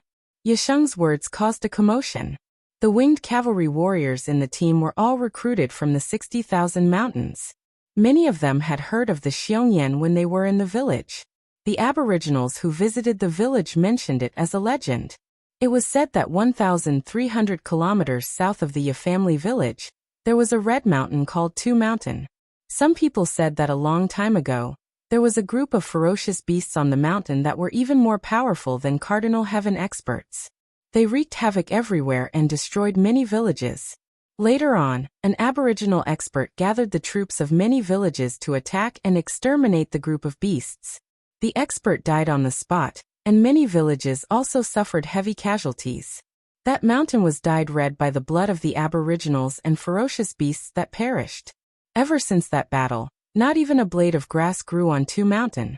In the past 100 years, Two Mountain was occupied by another ferocious beast. It was a Xiongyan. It was more than 20 meters tall, had a human-like face, and was covered in short black hair. There was a silver line on its back, and it had no tail. It could walk upright. This ferocious beast destroyed a nearby village as soon as it appeared. However, it stayed within 50 kilometers of Tu Mountain, and didn't cause any more casualties. Furthermore, it was very powerful, so no one went to attack it. However, it was rumored that this ferocious beast was bloodthirsty. Unlike other ferocious beasts that killed for food, this ferocious beast killed for pleasure. Hence, it was called Xiongyan. Are you sure it's a Xiongyan? Gongzheng frowned as he looked at the dense forest in front of them. I should be right. I went to the vicinity of Tu Mountain, and saw a Xiongyan once. However, it was quite a distance away and it was hunting a ferocious beast that trespassed into its territory. That's why I ran away when it wasn't paying attention. Yasheng said with an ugly expression. When he recalled the ferocious might of the huge ferocious beast, he felt perturbed in his heart. Is there any other way? Gongzheng asked again. If we take a detour, we will have to walk for at least a week and pass through the venomous worm valley. Gongzheng's expression became even uglier. Venomous worms were palm-sized insects that weren't powerful. The problem was that they appeared in groups, and many ferocious beasts avoided them. Furthermore, it was rumored that venomous worms were everywhere in the venomous worm valley. For this team, it was a greater threat than the Xiongyan. Come with me to see His Majesty. After listening to their conversation, the Empress pondered for a while and asked, How powerful is that Xiongyan? Your Majesty, there was a cardinal heaven expert in the village that was destroyed. He disappeared with the destruction of the village, so he probably didn't manage to escape. Yasheng recalled the rumors from back then, and a trace of fear appeared in his eyes. One had to know that cardinal heaven experts were like gods in the eyes of the aboriginals. They could be said to be the top experts. However, such an expert had perished before the Xiongyan. He hadn't even been able to escape. It was clear how terrifying the Xiongyan was. As Renbaqian listened, he had some other ideas. That cardinal heaven expert probably died to protect the village, or to buy time for the ordinary people in the village. Although that Xiongyan was powerful, it shouldn't be so powerful that it was far more powerful than a cardinal heaven expert, to the point where it couldn't even run away. After all, this was only the middle layer of the 60,000 mountains, and they were still very far away from the deeper layers. There weren't many cardinal heaven beasts in this area, let alone such a powerful one. However, just in case, Renbaqian said, Your Majesty, why don't we go back and not go to the spiritual spring? If we were to encounter danger and lose manpower because of this matter, it would be a great loss. The Empress glanced at him and said, I'm going to take a look. I want to see how powerful that Xiongyan is. Your Majesty. Gongzheng hurriedly stopped her. Don't try to persuade me. I'm just going to take a look. The Empress waved her hand. Your Majesty, I'll go with you. Renbaqian immediately said. Gongzheng squinted at Renbaqian. Are you going to be a burden? If Her Majesty and I don't come back in 2 hours, you can go back a day's journey and wait for 3 days. We will definitely come back, Renbaqian said to Gongzheng. The Empress immediately understood what Renbaqian meant. Your Majesty, please wait a moment. Renbaqian thought that it was better to bring Lin Xiaola along. At least she could be used as a meat shield. The beasts were still roaring in the distance, which made Gongzheng even more worried. Beasts wouldn't keep roaring like this. Usually, they would only roar like this when they encountered a strong enemy that was even stronger than them. Could it be that there was a beast that was as strong as the Xiongyan? When did the middle area of the 60,000 mountains become so dangerous? Renbaqian followed the group and found Lin Xiaola, who was lying on the back of the jumping goat. Then he kicked her in the small buttocks. Lin Xiaola jumped up and gave him a claw. Although Renbaqian sensed that something was wrong and tried his best to shrink back, he still felt a chill on his face. Then he felt a tingling sensation and warm liquid flowing on his face. Lin Xiaola's nails were about an inch long as she glared at Renbaqian. I woke you up to eat sweets, Renbaqian said calmly. He was already used to the wounds on his face, and just needed to apply some ointment. Oh. Lin Xiaola was furious a second ago, but she calmed down a second later. Although she didn't know when she would receive such benefits, it was always good to have sweets. Even if she was kicked in her sleep, she wouldn't be so angry.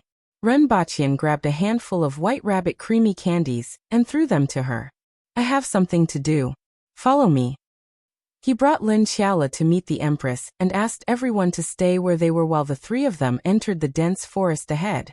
The trees in the forest were dozens of meters tall, and the various plants on the ground were as tall as a person.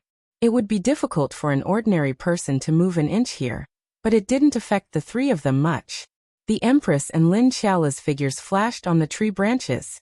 Ren Baqian had to pull the vines on the tree from time to time, and had to slow down the two people in front of him to barely keep up. A distance of more than 1,000 meters wasn't considered far for the three of them, and they closed the distance in just a few minutes. The beast's roar was getting louder, and it was so deafening that it hurt their eardrums. Ren Baqian leaped toward a tree branch in front of him. When he was about 3 to 4 meters away, he stretched out his hand to grab a hanging vine. However, when he grabbed it, he felt a slippery feeling that was different from the vine. That vine actually fell along with him. This gave him a fright. When he looked up again, it wasn't a vine, but a slender snake that was about 6 to 7 meters long. It was waving in his hand and trying to bite him. Swoosh! The shadow of a claw slashed across, and the snake was immediately divided into 6 parts. Lin Xiaola carried Ren Baqian and kicked off the tree trunk before landing on a branch. That gave me a fright. Ren Baqian patted his chest with lingering fear. Using a snake as a vine to pull was indeed frightening. Fortunately, he wasn't bitten. One had to know that there were many venomous snakes in this mountain. Ren Baqian spoke very softly for fear that the beast in front of him would hear him. However, he also knew that he probably wouldn't be able to hide from the other party at this distance. Beasts were much more sensitive than humans. Fortunately, the other party didn't know what kind of opponent it was facing and probably didn't have the opportunity to pay attention to them. After jumping 2 more branches, Ren Baqian began to feel a little strange. This was because there wasn't any open space around them. There were tall trees, various vines, and all kinds of vegetation covering the ground. According to the sound, the other party should be on the ground in front of the three of them. However, that Xiongyan was said to be more than 20 meters tall, and had a huge body. How could it possibly be squeezed in such a forest? However, the sound came from the underbrush diagonally below them. The three of them looked around but didn't see the huge beast that they had expected. Instead, they saw a familiar figure, the Bichi. The Bichi stood on a branch and stared blankly in a certain direction with its small eyes full of doubt. Following the Bichi's gaze, the three of them finally found the so-called Xiongyan. A 1-meter-tall gopher with a gray head and brown other parts of its body was standing there, waving its small claws and roaring at the Bichi. As it opened its mouth, it let out a sound that didn't match its size at all. It was loud like thunder and full of ferocity. However, its body and face didn't match the sound at all. It was like a rabbit letting out the roar of a Tyrannosaurus Rex, which was full of dissonance. Its playful face was now full of anger and a little puzzlement. In the past, I only needed to roar like this to make all the surrounding animals run away. Why aren't you running away? Aren't I tired of roaring? The Bichi was also dumbfounded. Why is this thing roaring at me?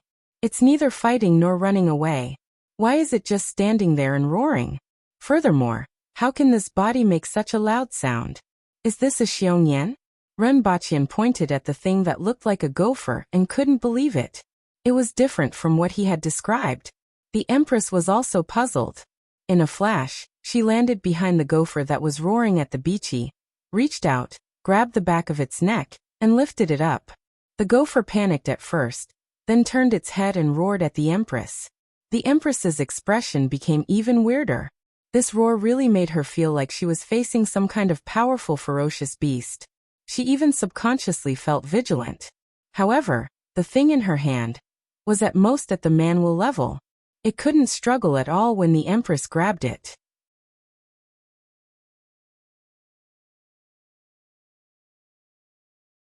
Chapter 752. As the gopher in the Empress's hand inhaled, its entire body swelled up like a balloon, and a louder sound came out of its mouth. Roar! The sound wave directly blew the Empress's red muslin and fine black hair backward. Rinpoche covered his ears from the tree trunk and was horrified. He used to use a loudspeaker in the imperial court to win people over by virtue. Therefore, he was more sensitive to the decibels of sound. He estimated that the voice of this mole creature was at least 170 decibels or more. The sound of a chainsaw was 110 decibels, and the noise of a jet plane was around 130 decibels.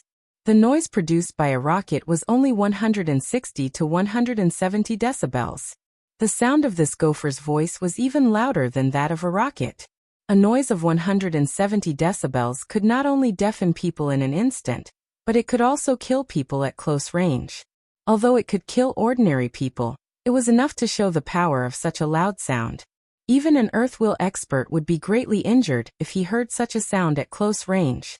For example, Rinpoche's ears buzzed with this roar, and all other sounds seemed to become softer in the distance. He was still more than 10 meters away from the gopher, and it wasn't in the direction of the gopher's roar, but he was still greatly affected. One could imagine the impact that the Empress, who was carrying it, received. Fortunately, the Empress's strength wasn't comparable to that of an ordinary person. Although she received a huge impact, she didn't suffer any injuries. Seeing that it was inhaling again, the Empress shook her hand, and the gopher immediately became like a deflated balloon. Its body that had just swelled up immediately returned to its original size. Woof! Woof woof! The beachy barked at the gopher from the tree branch. It probably felt that the outcome was set, so it turned around and disappeared into the forest. Rinpoche and Lin Xiaola jumped down from the tree and landed beside the Empress. Rinpoche circled the Empress twice and sized up the mole in her hand. Then he said, "It's male." "What male?" the Empress asked in astonishment. "This fellow is male." Rinpoche pointed at the gopher in her hand. The Empress's face immediately turned black. "You went around in circles just to figure out if this thing was male or female. You've been keeping an eye on Qi Shui and the Crow General every day, and now your first reaction when you see a ferocious beast is to look at its gender first? What kind of perverse hobby was this? But this thing's cry is really loud." Rinpoche looked at the gopher in the Empress's hand. It was indeed a gopher. It looked extremely similar to its kind on Earth. It had a shorter mouth, 2 big front teeth, cheeks that could store food, and was chubby and drooping a little. The only difference was the color of its fur and the fact that it was slightly bigger. At this moment, his pair of small eyes were rolling around, and no one knew what he was thinking. "Let's go back first," the Empress said as she held the hamster by its neck. She didn't expect that the thing that made the team so anxious was actually this thing. "Your Majesty, if this thing makes a sound, it will be quite lethal. Your Majesty should be careful. It was best to kill it." "To avoid any trouble," Rinpoche said. "This thing wasn't like other vicious beasts. Even if it roared in your ear, you wouldn't be able to stand it. It was too dangerous." Woof! Rinpoche was taken aback when he heard this sound. He almost thought that the beachy had returned. However, this sound came from this little thing in front of him. Woof woof! The gopher seemed to understand Rinpoche's words. Not only did its previous roar become a beachy-like barking, but it also wasn't loud. It looked at the Empress with its teary eyes and wagged its tail vigorously. In fact, its tail was very short and was only the size of a ball. Therefore, it was more appropriate to say that it was wagging its tail or shaking its butt. Disregarding other aspects, this little thing was born with the ability to please people. Seeing this, the Empress's heart immediately softened. Women always lacked resistance toward furry things. If it was stubbornly resisting, the Empress wouldn't even think about it. However, it looked pitiful at this moment, and the Empress's heart softened. She raised the gopher in front of her face and said, "It looks like you can understand human language. If you bark randomly, no one can save you." The gophers but shook even faster. "Let's go back first," the Empress said. The three of them passed through the forest at a slower speed, and returned to their original position. They saw many winged cavalry warriors standing there, and looking around. Seeing that the Empress had returned, everyone immediately cheered. The Xiongyan's roar had stopped just now, but there were no sounds of fighting. As a result, everyone was still guessing what had happened. Now that the Empress had returned, everyone was relieved. The Empress returned to the carriage, called Gongzheng and Yisheng over, and showed the gopher to them. Is this a Xiongyan? No. Yisheng shook his head like a rattledrum. Then what is it? It looks like a male gopher. Yisheng said cautiously. The Empress's face darkened again. It wasn't because it was a gopher. It was because Yisheng said it was a male gopher. It was exactly the same as Renbaqian. Why did your majesty catch a gopher? Both of them were puzzled. The roar just now came from it, Renbaqian said leisurely. Impossible. Their first reaction was disbelief. How could this thing make such a ferocious roar? Yisheng, who had seen a Xiongyan before, was even more certain that it was the gopher's roar. Are you questioning Her Majesty? Let them hear it. Renbaqian put on a fake smile. We don't dare. The two of them said. The gopher seemed to understand Renbaqian's words, and turned to look at the Empress behind it. Roar, the Empress said coldly. Roar, roar. It was like a sudden clap of thunder. The gopher's roar caused the surroundings to panic. The jumping goats led the winged cavalry warriors to run all over the mountains in a panic, as if they were herding goats. Renbaqian, Qing Yuan, Hong Wuan, Lin Xiaola, and the two people standing in front of them were the only ones left. At this moment, Qing Yuan, Hong Wuan, Gongzheng, and Yisheng all looked pained. Although Qing Yuan and Hong Wuan were behind the gopher, they were too weak. Gongzheng and Yisheng took a direct hit as if they were hammered. They retreated a few steps, swayed, and seemed to be unable to control their bodies. The deafening noise destroyed the balance of the two of them. After the gopher finished roaring, it looked pleased with itself. It seemed that it was very confident in its voice. Renbaqian put down his hands that were covering his ears and smiled at the two of them. How do you feel? The two of them looked at Renbaqian blankly. Their ears were buzzing, and they couldn't hear what Renbaqian was saying. Both of your noses are bleeding. Renbaqian pointed at the two of them. Damn. Their eyes and ears are bleeding too. Renbaqian was shocked. Did something happen to the two of them? After 7 or 8 minutes, the two of them gradually recovered, proving that it was a false alarm. However, they still had to shout when talking to the two of them. Otherwise, they wouldn't be able to hear him clearly. Tell me, how should I deal with you? The Empress asked faintly as she put the gopher down. If Renbaqian had to describe the gopher's current expression, it would be submissive. Your Majesty, this gopher seems to be somewhat useful. Why don't you keep it for now? Renbaqian suggested. It was more than just somewhat useful. Gongzheng was considered extremely powerful in Kismet Heaven, but his balance was destroyed by this gopher that only knew how to roar, causing him to bleed from all his orifices. This showed the power of the gopher's roar. It was simply a living sonic weapon. The next day, Renbaqian was a little worried that the gopher would find an opportunity to run away. However, he slowly realized that not only did the gopher not run away at night, but it was also extremely close to people. It wasn't only the Empress but also Renbaqian, Qing Yuan, Hong Wuan and everyone else. Qing Yuan and Hong Wuan laughed, and kept rubbing the gopher's belly. It also liked to turn over, and let people touch it. Even if Renbaqian flicked its penis, this gopher seemed to be born to please people. Renbaqian gave it a name, Roaring Emperor. Renbaqian felt that this name couldn't be more appropriate.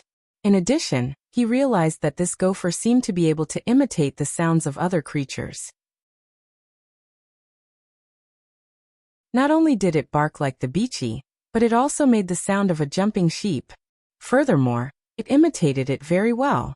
If one closed their eyes and listened to it, it really sounded like a jumping sheep. Even the winged cavalry couldn't distinguish it.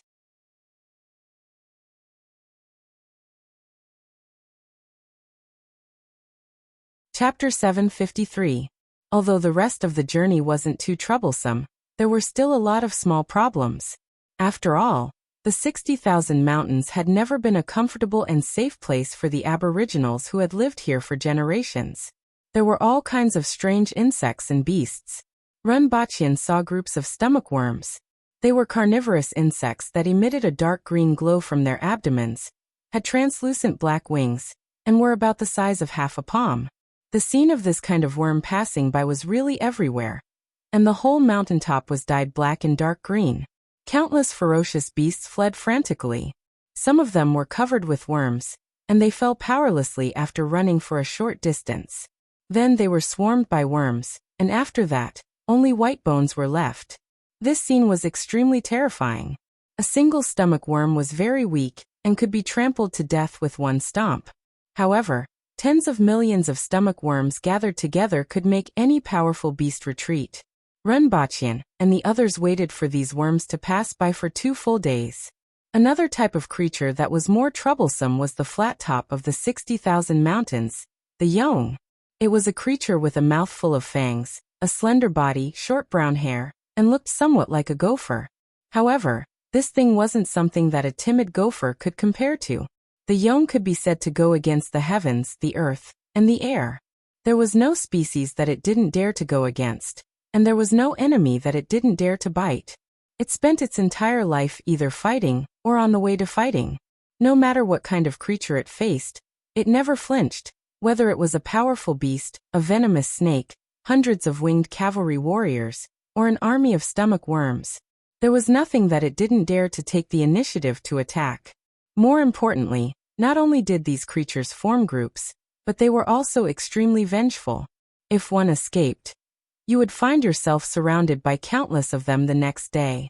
Not only did the Yong have thick skin and flesh that allowed it to survive a blow from the winged cavalry, but it was also extremely intelligent. It could discover the enemy's weakness in a short period of time and target it. For example, a man's balls.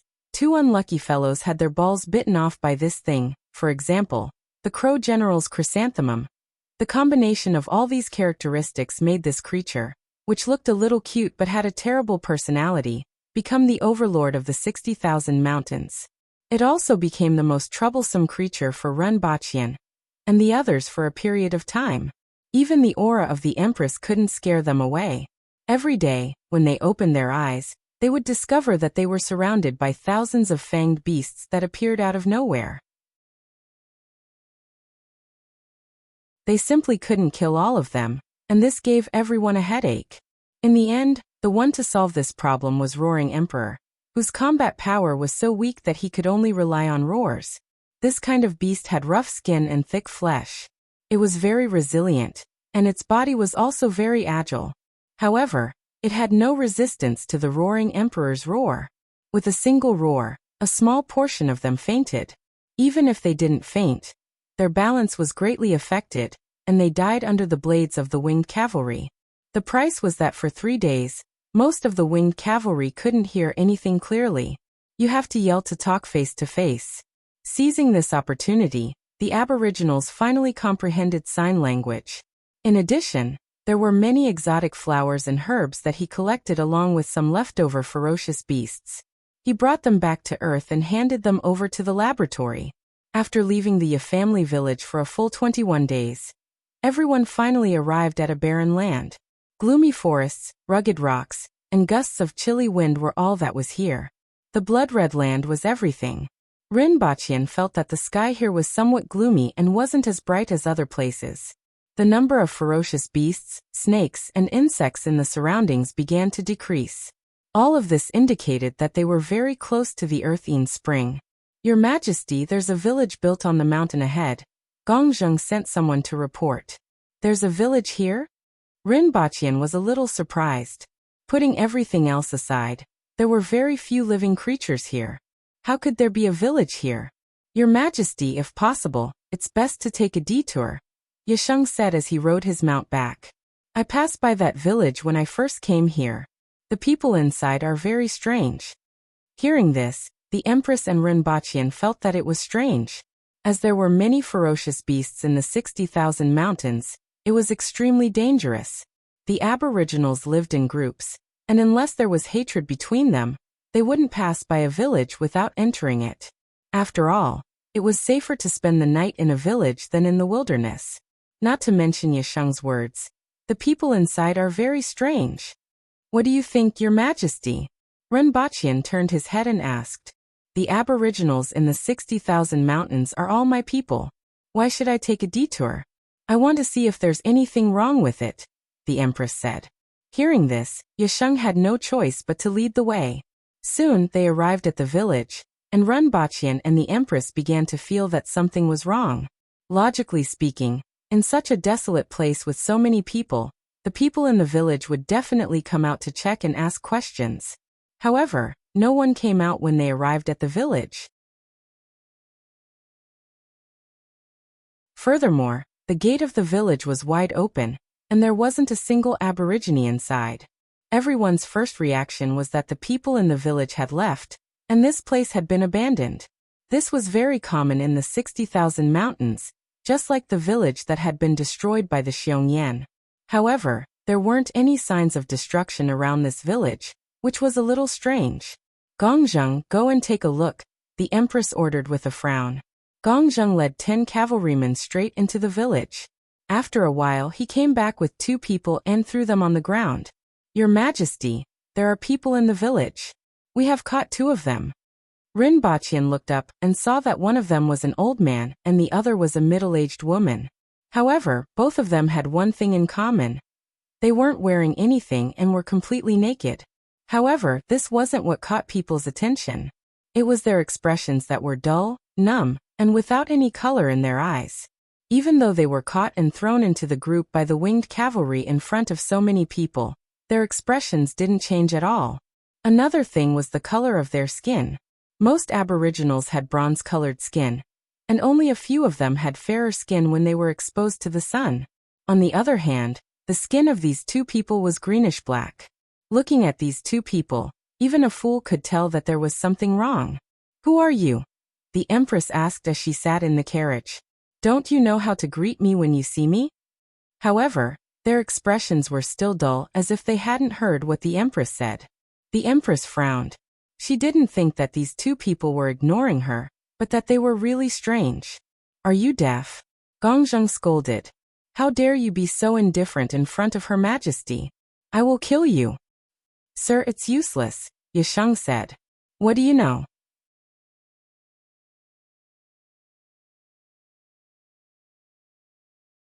Chapter 754.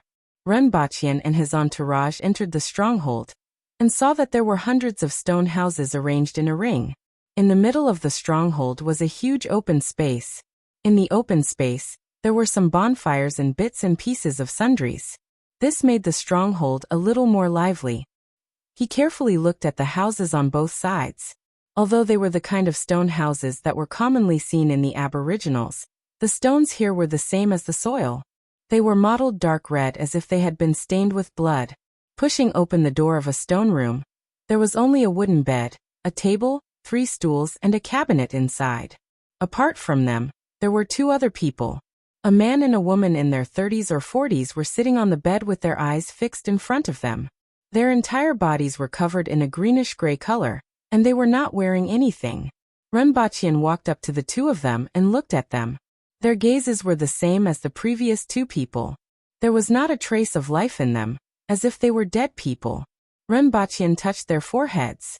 They were still warm, but it was a little lower than that of an ordinary person. He probed his nose and found that there was also breathing, but it was very slow and light. He wanted to place his hand on the woman's chest to sense her heartbeat, but considering the thickness of the fat on her chest, it would be difficult to sense her heartbeat. In the end, he placed his hand on the man's chest. His heart beat about 10 times a minute. What are you doing? The Empress asked as she walked into the room and saw Renbaqian placing his hand on the man's chest. Renbaqian turned his head and said, Their heartbeat is very slow. It's about 10 beats per minute, while a normal person's heart rate is 80 beats per minute. The heartbeat of an aboriginal was about 80 beats per minute. This was probably to provide sufficient blood and energy to the body, so it was slightly faster than an ordinary person's.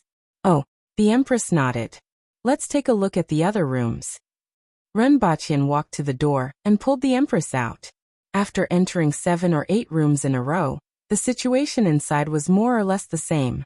There were people sitting in each room, men and women, and they were similarly naked. Whether it was the skin color, the eyes that resembled a dead person's, or the condition of their bodies, they were all about the same. If it weren't for their breathing and heartbeats, He would have thought that they were clay puppets.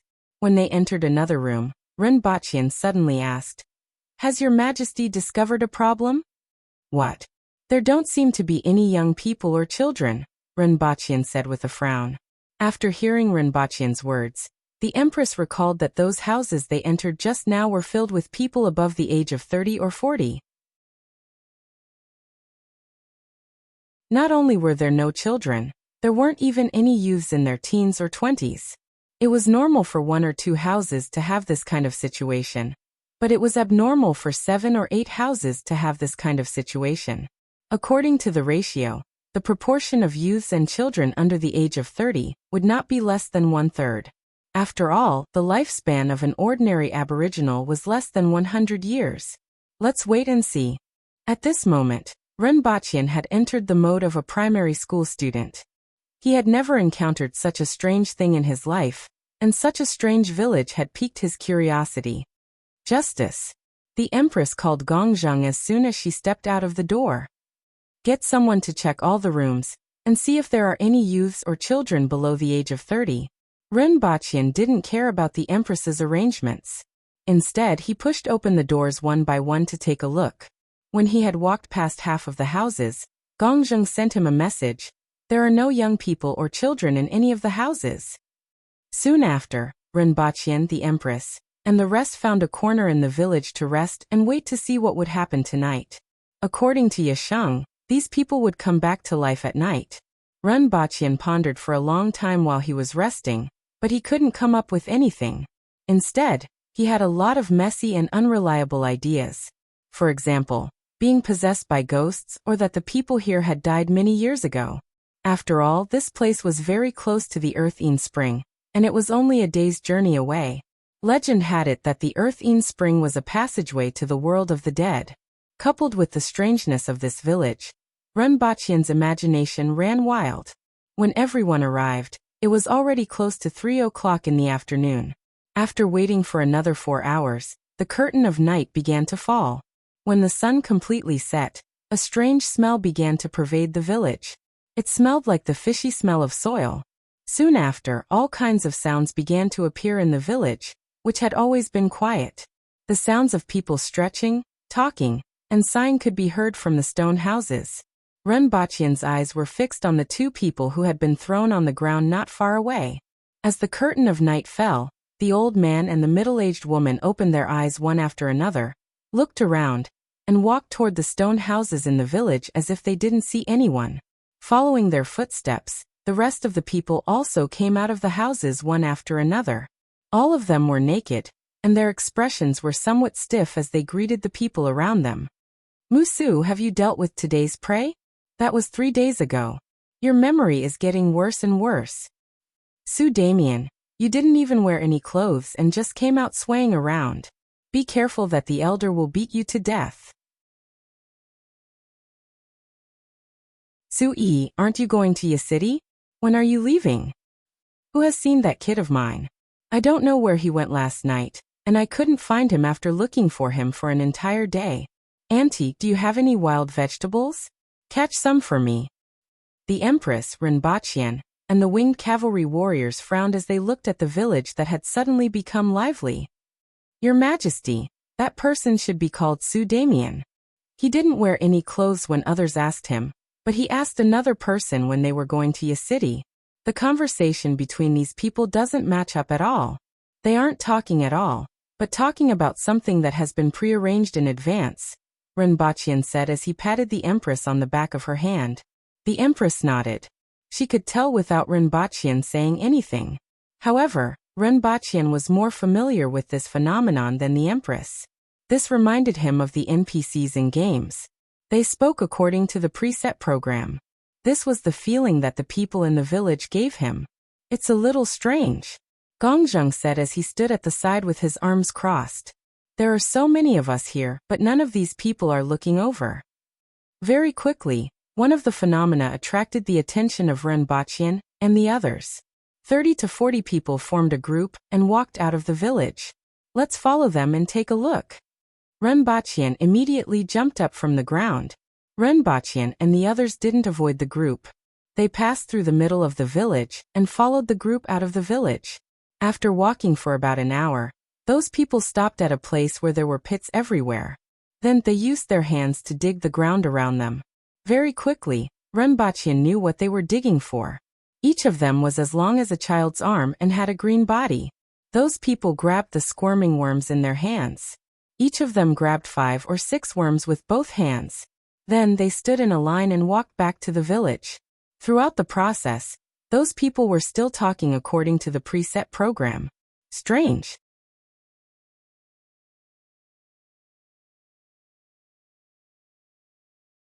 Chapter 755. Under the red moon, more than 100 aboriginals were eating food in the village. They were green worms that were as long as a child's arm. When they bit down, there would be a chi sound and a blue liquid would spurt out. The worms would also squeak.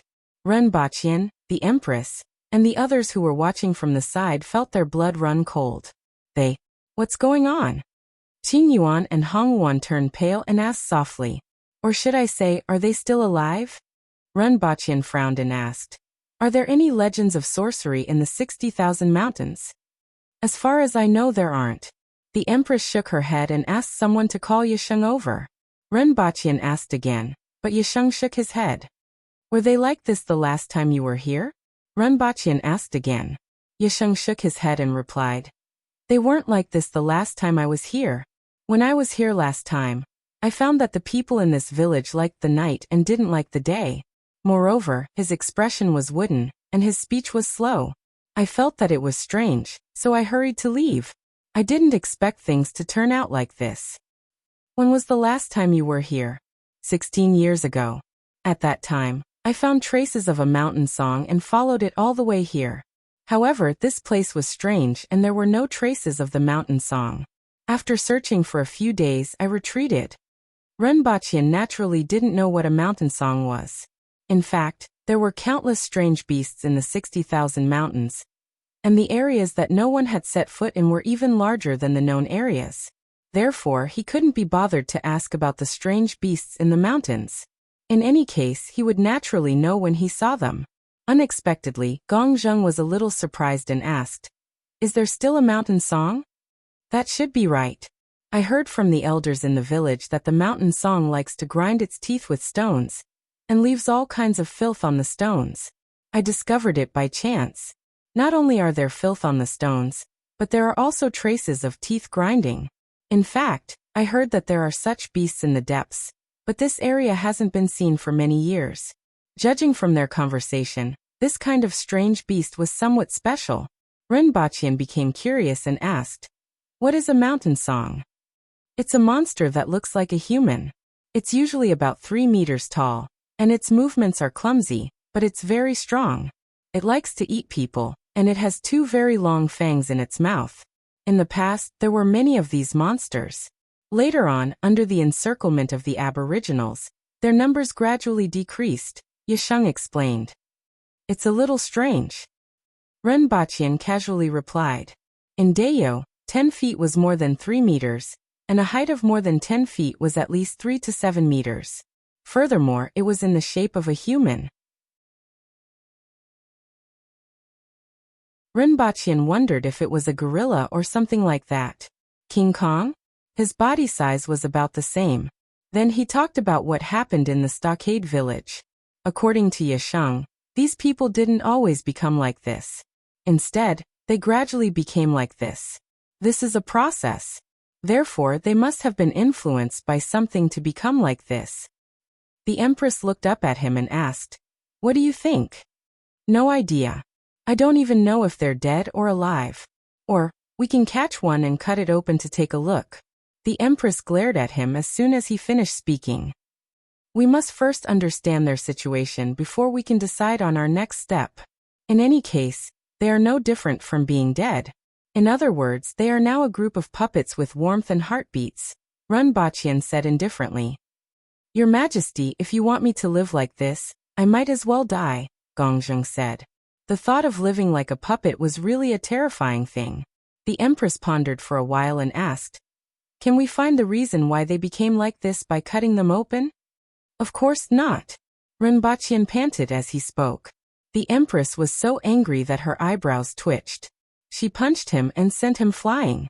Renbaqian was sent flying more than 20 meters away, and even knocked down a puppet that was closest to them.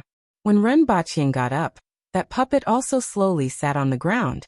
At this moment, the aboriginals in the stockade village had finished eating the worms and were all sitting there in silence. They didn't even speak that language that seemed to have been programmed for them. The entire stockade village fell into silence. However, under the moonlight, one could see the silhouettes of people sitting there. It was a strange atmosphere. Renbaqian took another look at the puppet that he had knocked down before returning to sit opposite the Empress. Looking at their current state, we can only search for the reason bit by bit. We have to use all kinds of methods, but even so, we may not be able to find the reason. After all, their appearance is too strange, and it can't be caused by ordinary circumstances. Cutting them open is only one of the options. We can see if there are any differences between them and ordinary people, and we may be able to find something. In our place, this is called an autopsy. At this moment, Renbaqian had already treated these people as living corpses. Fortunately, these people didn't bite. Otherwise, he would have thought that it was a resident evil from another world. I understand. The Empress sighed. She knew that what Renbaqian said was right. Do as you say. You find someone to cut open and take a look. I'm scared of blood. Renbaqian kicked Gongzheng. In fact, he didn't have much hope for this method. The situation of these people was too strange. In particular, these people kept repeating certain words that seemed to have been programmed. This wasn't something that could be done with ordinary methods. Under such circumstances, even if he brought them back to Earth, there might not be a solution. However, since these people were already in such a state, he might as well give it a try. Perhaps he might be able to find something. Gongzheng walked around the village and finally found an old man. He brought him back and threw him to the ground. That old man swayed on the ground, got up, and walked back to his original seat. Hold him down, Gongzheng shouted. Then two people pressed him to the ground. Gongzheng held the knife for a long time, turned his head, and asked Renbaqian, "Where do I cut from?" He had killed people before, but he had never done this before. Although Renbaqian had killed many people, he had never done this before. He felt that it was a little strange. He looked at Gongzheng, and then at the puppet that was pressed to the ground. He said helplessly, "We have to turn him over first. What are you guys doing with his back up there?" After they turned him over, Renbaqian said, "Cut the skin on his arm first and check the blood." Gongzheng waved his long knife, and a 10-centimeter long cut appeared on the arm of the puppet. Then everyone frowned. Everyone present had seen blood before, so they knew what it looked like when a person's skin was cut open. This puppet was definitely different from a normal person. After more than 10 seconds, dark red blood slowly seeped out of the wound. Not only was there very little blood, but it was also very viscous. "Stomach," Renbaqian said again. Gongzheng gestured at the other party's stomach, and the puppet seemed to sense danger. The wooden expression on its face suddenly turned malevolent and crazy. It struggled with all its might and erupted with great strength. The two winged cavalry warriors actually had to expend a lot of effort to hold it down. Ugh! One of the winged cavalry warriors groaned in pain. The puppet that was being held down suddenly twisted its neck and bit him. At this moment, Gongzheng's knife fell. A line of blood appeared on the other party's chest.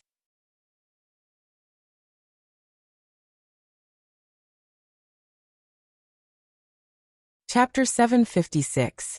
Those blood vessel-like things were extremely fast like arrows. The two winged cavalry warriors weren't paying attention, and didn't realize it until it was too late. The blood vessel-like things pierced their bodies. Damn it! Gongzheng was furious when he saw this and slashed the other party in half with his steel saber. However, everyone was shocked when the puppet was split into two. There were no internal organs. Countless vessel-like objects were connected to the puppet. After Gongzheng's slash, those blood vessels were cut off one after another. Many of them fell outside the body and kept swaying as if they were alive. All the tendrils were connected to a fist-sized meatball. This meatball and the vessel-like objects had completely occupied that person's body. This, Gong Zheng was tongue-tied as he looked at the scene in front of him. It was completely beyond his imagination. Not far away, many winged cavalry warriors cried out in alarm, and the sound of them sucking in cold air rose and fell. The Empress walked over when she heard the noise. Her expression changed slightly when she saw the scene in front of her. Gong Zheng turned to look at the Empress and said sincerely, "Sir Run, you guessed correctly. There's indeed a problem." Ren Baqian grinned. This was luck. He just felt that he had to use all kinds of methods, but he didn't expect to discover the problem with just one slash. However, this scene was really disgusting. He turned to look at the two winged cavalry warriors who had been pierced by the blood vessel-like objects and asked, "What do you think?" The two of them pulled out the blood vessel-like objects and threw them on the ground. Then they pulled out their steel sabers and cut them into several pieces before saying hatefully, "Fortunately, they didn't hit any vital parts." "That's good. If you feel that something is wrong, tell me." Ren Baqian nodded. He then turned to look at the flesh and blood in the corpse and frowned. It seems that his internal organs were eaten by this thing. This thing has replaced the internal organs to maintain the existence of the body. "What is this thing?" the Empress asked with a frown. "I don't know." Ren Baqian spread his hands. The others also shook their heads. This kind of situation had never been seen or heard of before. No one had ever thought that such a thing could actually happen. "Lend me your saber." Ren Baqian took the saber from Gong Zheng's hand and flicked the meatball to the ground. The meatball was actually still moving. The 10 heartbeats per minute that he sensed were coming from this meatball. Ren Baqian used his saber to cut the meatball open again, and discovered that there was something else inside. A red bug. Or rather, it was a butterfly that had yet to take shape. Wings had already begun to form, wrapping tightly around his body. One had to look carefully to distinguish them. As the meatball was cut open, the liquid inside flowed out, and the layer of wings began to slowly unfold. However, it was clear that although the body had grown, only a small part of the wings had formed. Most importantly, there was an extremely small and twisted human face on the butterfly's body. If one looked closely, this face was the same as the original owner's. Then this meatball was actually a cocoon.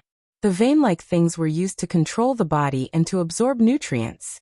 They were the tentacles of the cocoon. Weird. Ren Baqian felt even weirder. Even if these people were possessed by ghosts, it would be easier for him to accept it.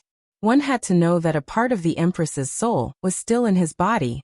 One had to know that there were two divine weapons formed from the divine soul in his mind. But he never expected it to be a butterfly, and a butterfly with a human face. At this moment, there was another change in the stronghold.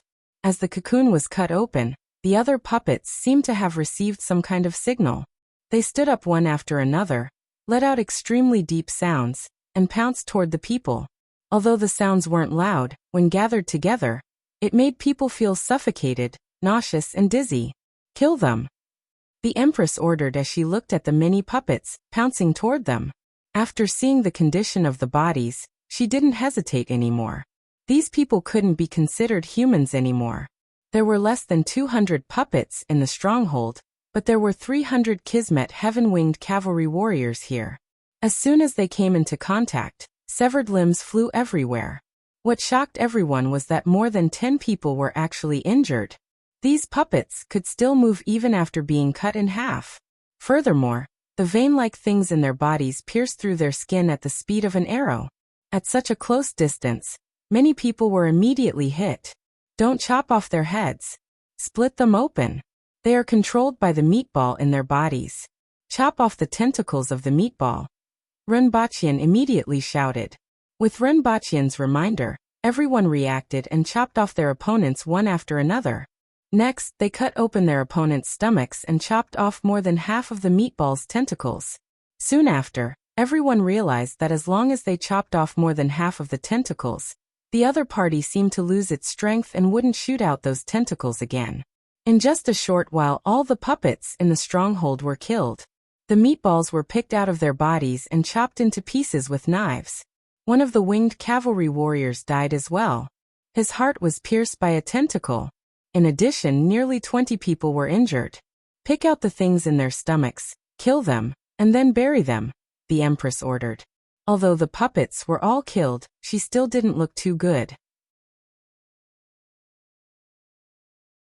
After all, these puppets still looked like aboriginals. Renbachian stroked his beard and looked thoughtfully at the butterfly with a human face on the ground. What are you thinking about? The Empress asked. These butterflies haven't matured yet, Renbachian replied. It's been 16 years. It's been 16 years since Yesheng discovered them. Furthermore, it was already very strange when he first saw them. Before that, these people had already been swallowed by those things. It's indeed been a long time. The Empress nodded. Even if it was 16 years, it was still a long time since these creatures hadn't matured in their stomachs for 16 years. Renbachian raised another question. That's why there aren't any children here. As for youths, the youngest one here is at least 30 years old. 16 years ago, they were parasitized by these creatures when they were still in their teens. I'm afraid that the younger ones didn't meet the requirements or couldn't withstand the parasite and died before they were completely parasitized. The reason why there weren't any children or youths in the stronghold had been found. However, the biggest question at present was what it was and where it came from. Renbachian was also thinking about another question. What would this monster look like after it broke out of its body after it was completely born? What would it bring? Also, why did that butterfly have the same face as its original owner? When Renbachian saw that someone was about to drag the corpse in front of him away, he stopped them and walked over with a saber. There were still some places that he wanted to take a look at. After splitting the head open, the brain was already more than half empty. Many thin and hair-like tentacles were attached to the remaining brain. Renbachian got someone to keep the corpses of the creatures in the meatballs, and prepared to bring them back to Earth for examination. The rest were to be burned with fire. Everyone rested in the stronghold for the night. The Empress wasn't in the mood to talk, and Renbachian was also thinking about his own thoughts. The next morning, they carefully searched the stronghold again before leaving.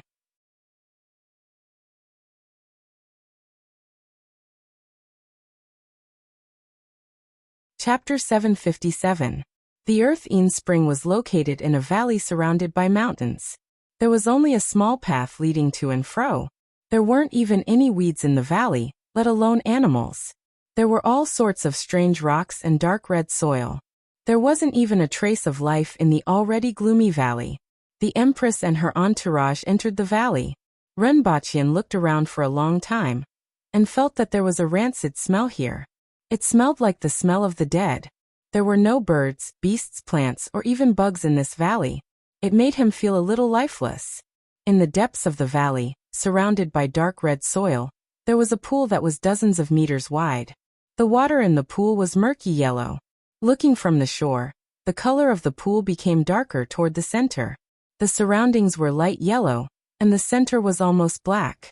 Renbachian jumped down from his mount and stretched. They had finally arrived. The Empress got down from Qi Shui, walked around the Earth-Een Spring, frowned, and said, "This place is a little strange." "It is a little strange." Renbachian nodded. No matter how he looked at it, the stockade village and this lifeless valley were not normal. "I have no enmity with Librarian Lin. She won't harm me, right?" From what she said, she seems to have some understanding of this Earth-Een Spring. Renbachian laughed. The Empress agreed with Renbachian's words. Even though Librarian Lin looked gloomy, she had been in the palace for many years. Furthermore, her identity meant that she wouldn't do anything to harm herself. Since she wouldn't harm herself, she wouldn't harm Renbachian either. The Empress stood by the side of the pool and looked into it. She seemed to have sensed something and stared at a certain spot in the water without moving. After a while, she suddenly sneered and said, "I can kill you again after killing you once. What can you do even if you appear here?" Renbachian was shocked by the Empress's words and asked, "Your Majesty?" The Empress replied calmly, "It's nothing. I just saw someone who was killed by me. You have to be careful. This Earth-Een Spring is indeed strange." Renbachian's heart tightened as he looked into the spring. The water was murky and bottomless, and there weren't any living creatures in it. "Your Majesty, who did you see?" Renbachian stared at the spring and asked. "I don't know. Don't know. I have killed many people. Why would I remember a dead person? However, he looked a little familiar, as if I had seen him before. He wasn't an aboriginal, so I reckoned that even if I didn't kill him, I must have given the order to kill him, the Empress said casually. Renbaqian was speechless when he heard this. She took the blame for herself, yet she still acted so righteously and domineeringly. Your Majesty, you are really a talent. Just as he was about to raise his head, he suddenly noticed a black dot in the spring. Then the black dot grew bigger and bigger, and finally, the outline of a human face appeared. Hey, Renbaqian exclaimed. He had some impression of this face. Lien Baocheng. During the first great hunt, the young master of the Lien family whom he had killed in the mountains now had a face full of malice and hatred. His mouth was wide open as if he was roaring angrily at him. But there was no sound. Is this an illusion? Renbaqian immediately had this thought. Is this the illusion attack that librarian Lin mentioned? While Renbaqian was speaking, another face appeared in the water. This time, it was the leader of Lien Baocheng's guards, the one who was tricked by Renbaqian into holding a grenade. The Empress nodded and said, "It should be so. Is this an illusion or something else? Could it be that there's something wrong with this valley?" Renbaqian thought for a while. If it was an illusion, why did it happen when they arrived at the edge of the earthine spring? Or did it happen when they entered the valley? Gongzheng, Renbaqian called out. Look at the spring and see if you can see anything, Renbaqian said. Gongzheng frowned and took a look. After a while he pulled out his saber and said, "Your Majesty, there's a problem here." "What did you see?" "I saw the few people I killed with my own hands," Gongzheng said. Then he called a few more people to test it out. Sure enough, they could see the people they killed with their own hands. Renbaqian pondered for a while and found a problem. "Your Majesty, everyone can see the people they killed. What they see is different, and others can't see it." "What do you mean?" The Empress looked at him and felt that he wanted to say something. "It's an illusion." "That's right, it's an illusion," Renbaqian confirmed. "It can't be that everyone who kills happens to be in this spring, right? Even if this place is connected to the afterlife, it would still be too strange. Furthermore, everyone can only see the people they killed, and can't see what others see. This can only be explained by an illusion. Something affects our brains and forms something on our retinas that is related to our memories. What you said makes sense." The Empress nodded. If everyone could see it, they might have some doubts. However, if everyone could only see the people they killed, then there would be some problems. The possibility of an illusion was the greatest. Renbaqian stood there for a moment before turning around to pull Lin Xiaola over. What? Lin Xiaola didn't struggle when Renbaqian grabbed her by the neck. She lowered her head as if she couldn't wake up and softly said 2 words.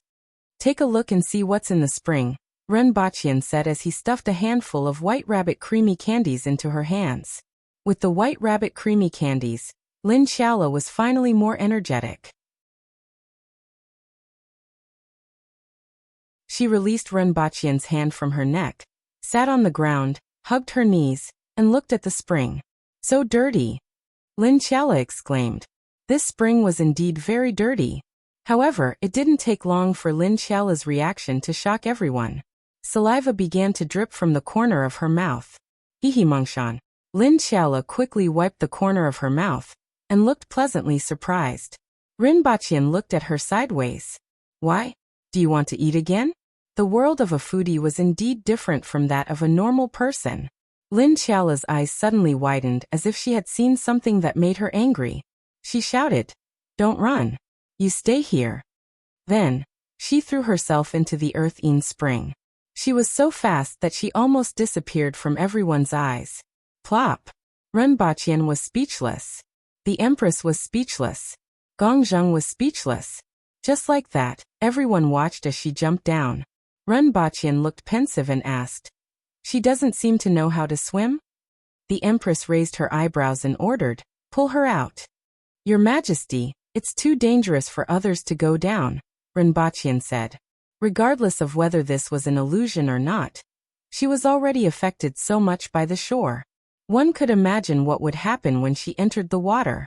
No matter who it was, This spring would be very dangerous. We can't just let her die here, the Empress said. At this moment, the water had already started to churn as if someone was creating waves underwater. I'll go down, Rinpoche said. He was still confident in his willpower. Sir Ren, let us do it, the winged cavalry warrior at the side quickly said. How could they let Rinpoche go down at this time? It was too dangerous. If anything happened to him. In any case, I have to make a trip down. Rinpoche smiled. The Empress looked very serious and said, You should remember one thing. Rinpoche was confused. You don't know how to swim either, the Empress said faintly. Gongzheng was speechless. The winged cavalry warriors were speechless. Everyone looked at Rinpoche awkwardly. Rinpoche's expression immediately froze. He had forgotten about this. That shouldn't be the case. How could he dare to go down and save someone when he didn't know how to swim?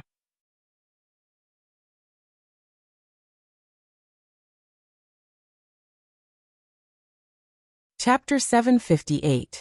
Rinpoche pondered for a while, and finally understood why he forgot that he couldn't swim. Visualization of water.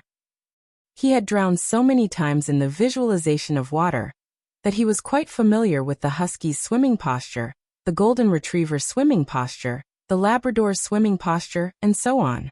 However, after practicing the visualization of water, he was thrown into the sea and kicked into the swimming pool by the Empress. Every time he panicked. As such, the Empress knew that he didn't know how to swim. After that, he never went into the water again. Instead, cultivating the visualization of water gave him the illusion that he could swim. Your Majesty, do you want me to try? Rinpoche thought for a while. If he was thrown into the water by the Empress, he would panic. If he were to go down like this, he might really be able to swim. After all, the feeling of swimming in the visualization of water had already seeped into his bones. The Empress glanced at Rinpoche. At this moment, Lin Xiaola was struggling under the water, and the surface of the water was churning nonstop. It was as if a pot was boiling under the water. Where's the rope? The Empress asked. Gongzheng immediately sent someone to find the rope. Tying it to my waist isn't a bad idea. If I can't do it, pull me back. Rinpoche nodded. The Empress was indeed thoughtful. Then she died. The Empress pointed at the churning water. Rinpoche was at a loss. He sighed and said, I tried my best. Even if a spirit will expert doesn't know how to swim, it shouldn't be a problem for him to stay underwater for a quarter of an hour, right? She walked all the way back. This water is strange. The Empress shook her head. Logically speaking, as Rinpoche had said, it shouldn't be a problem for a spirit will expert to hold their breath for 15 minutes. However, this pool was too strange, and no one knew what would happen if they went down. The winged cavalry warriors brought the rope over, but to his surprise, the Empress didn't tie the rope to him. Instead, she got someone to tie a fist-sized rock to him. Then, with one hand holding the rope, she leaped to the top of Lin Xiaola. She pressed her palm down, and the surface of the water caved in as if it had been smashed by a meteorite. The Empress bounced up as well. Just as the water surface sunk to its lowest point, the sharp eyes of the Empress saw Lin Xiaola, who was struggling underwater, and she threw the rock and rope at her. Rinpoche immediately understood that as long as Lin Xiaola grabbed the rope, the Empress would be able to pull her up.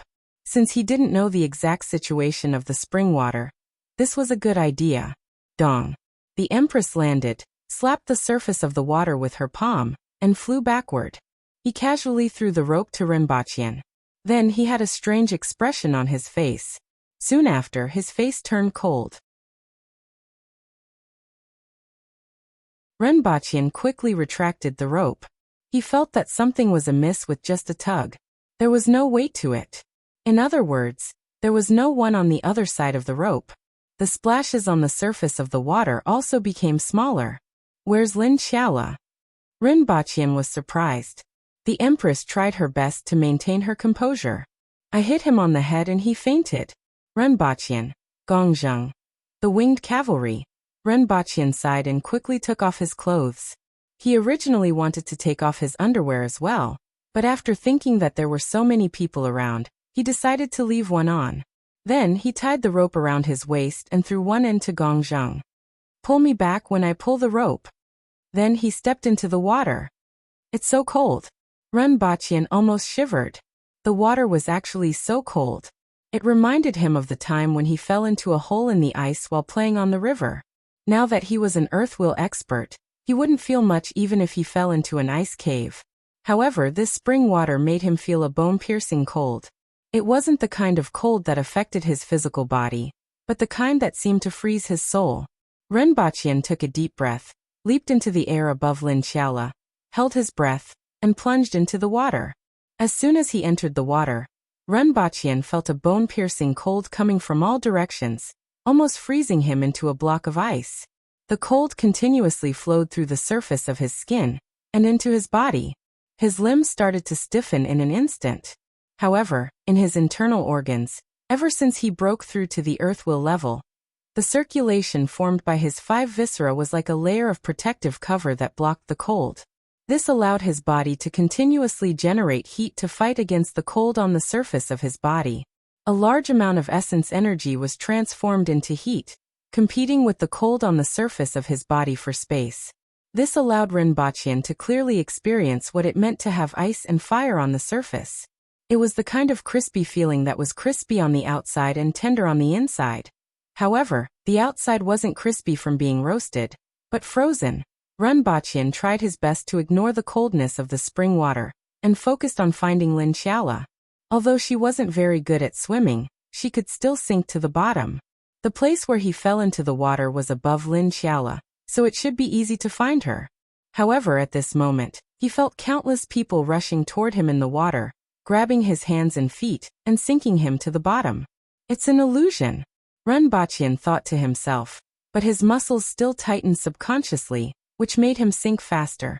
Twisted human faces appeared around him, roaring and howling at him.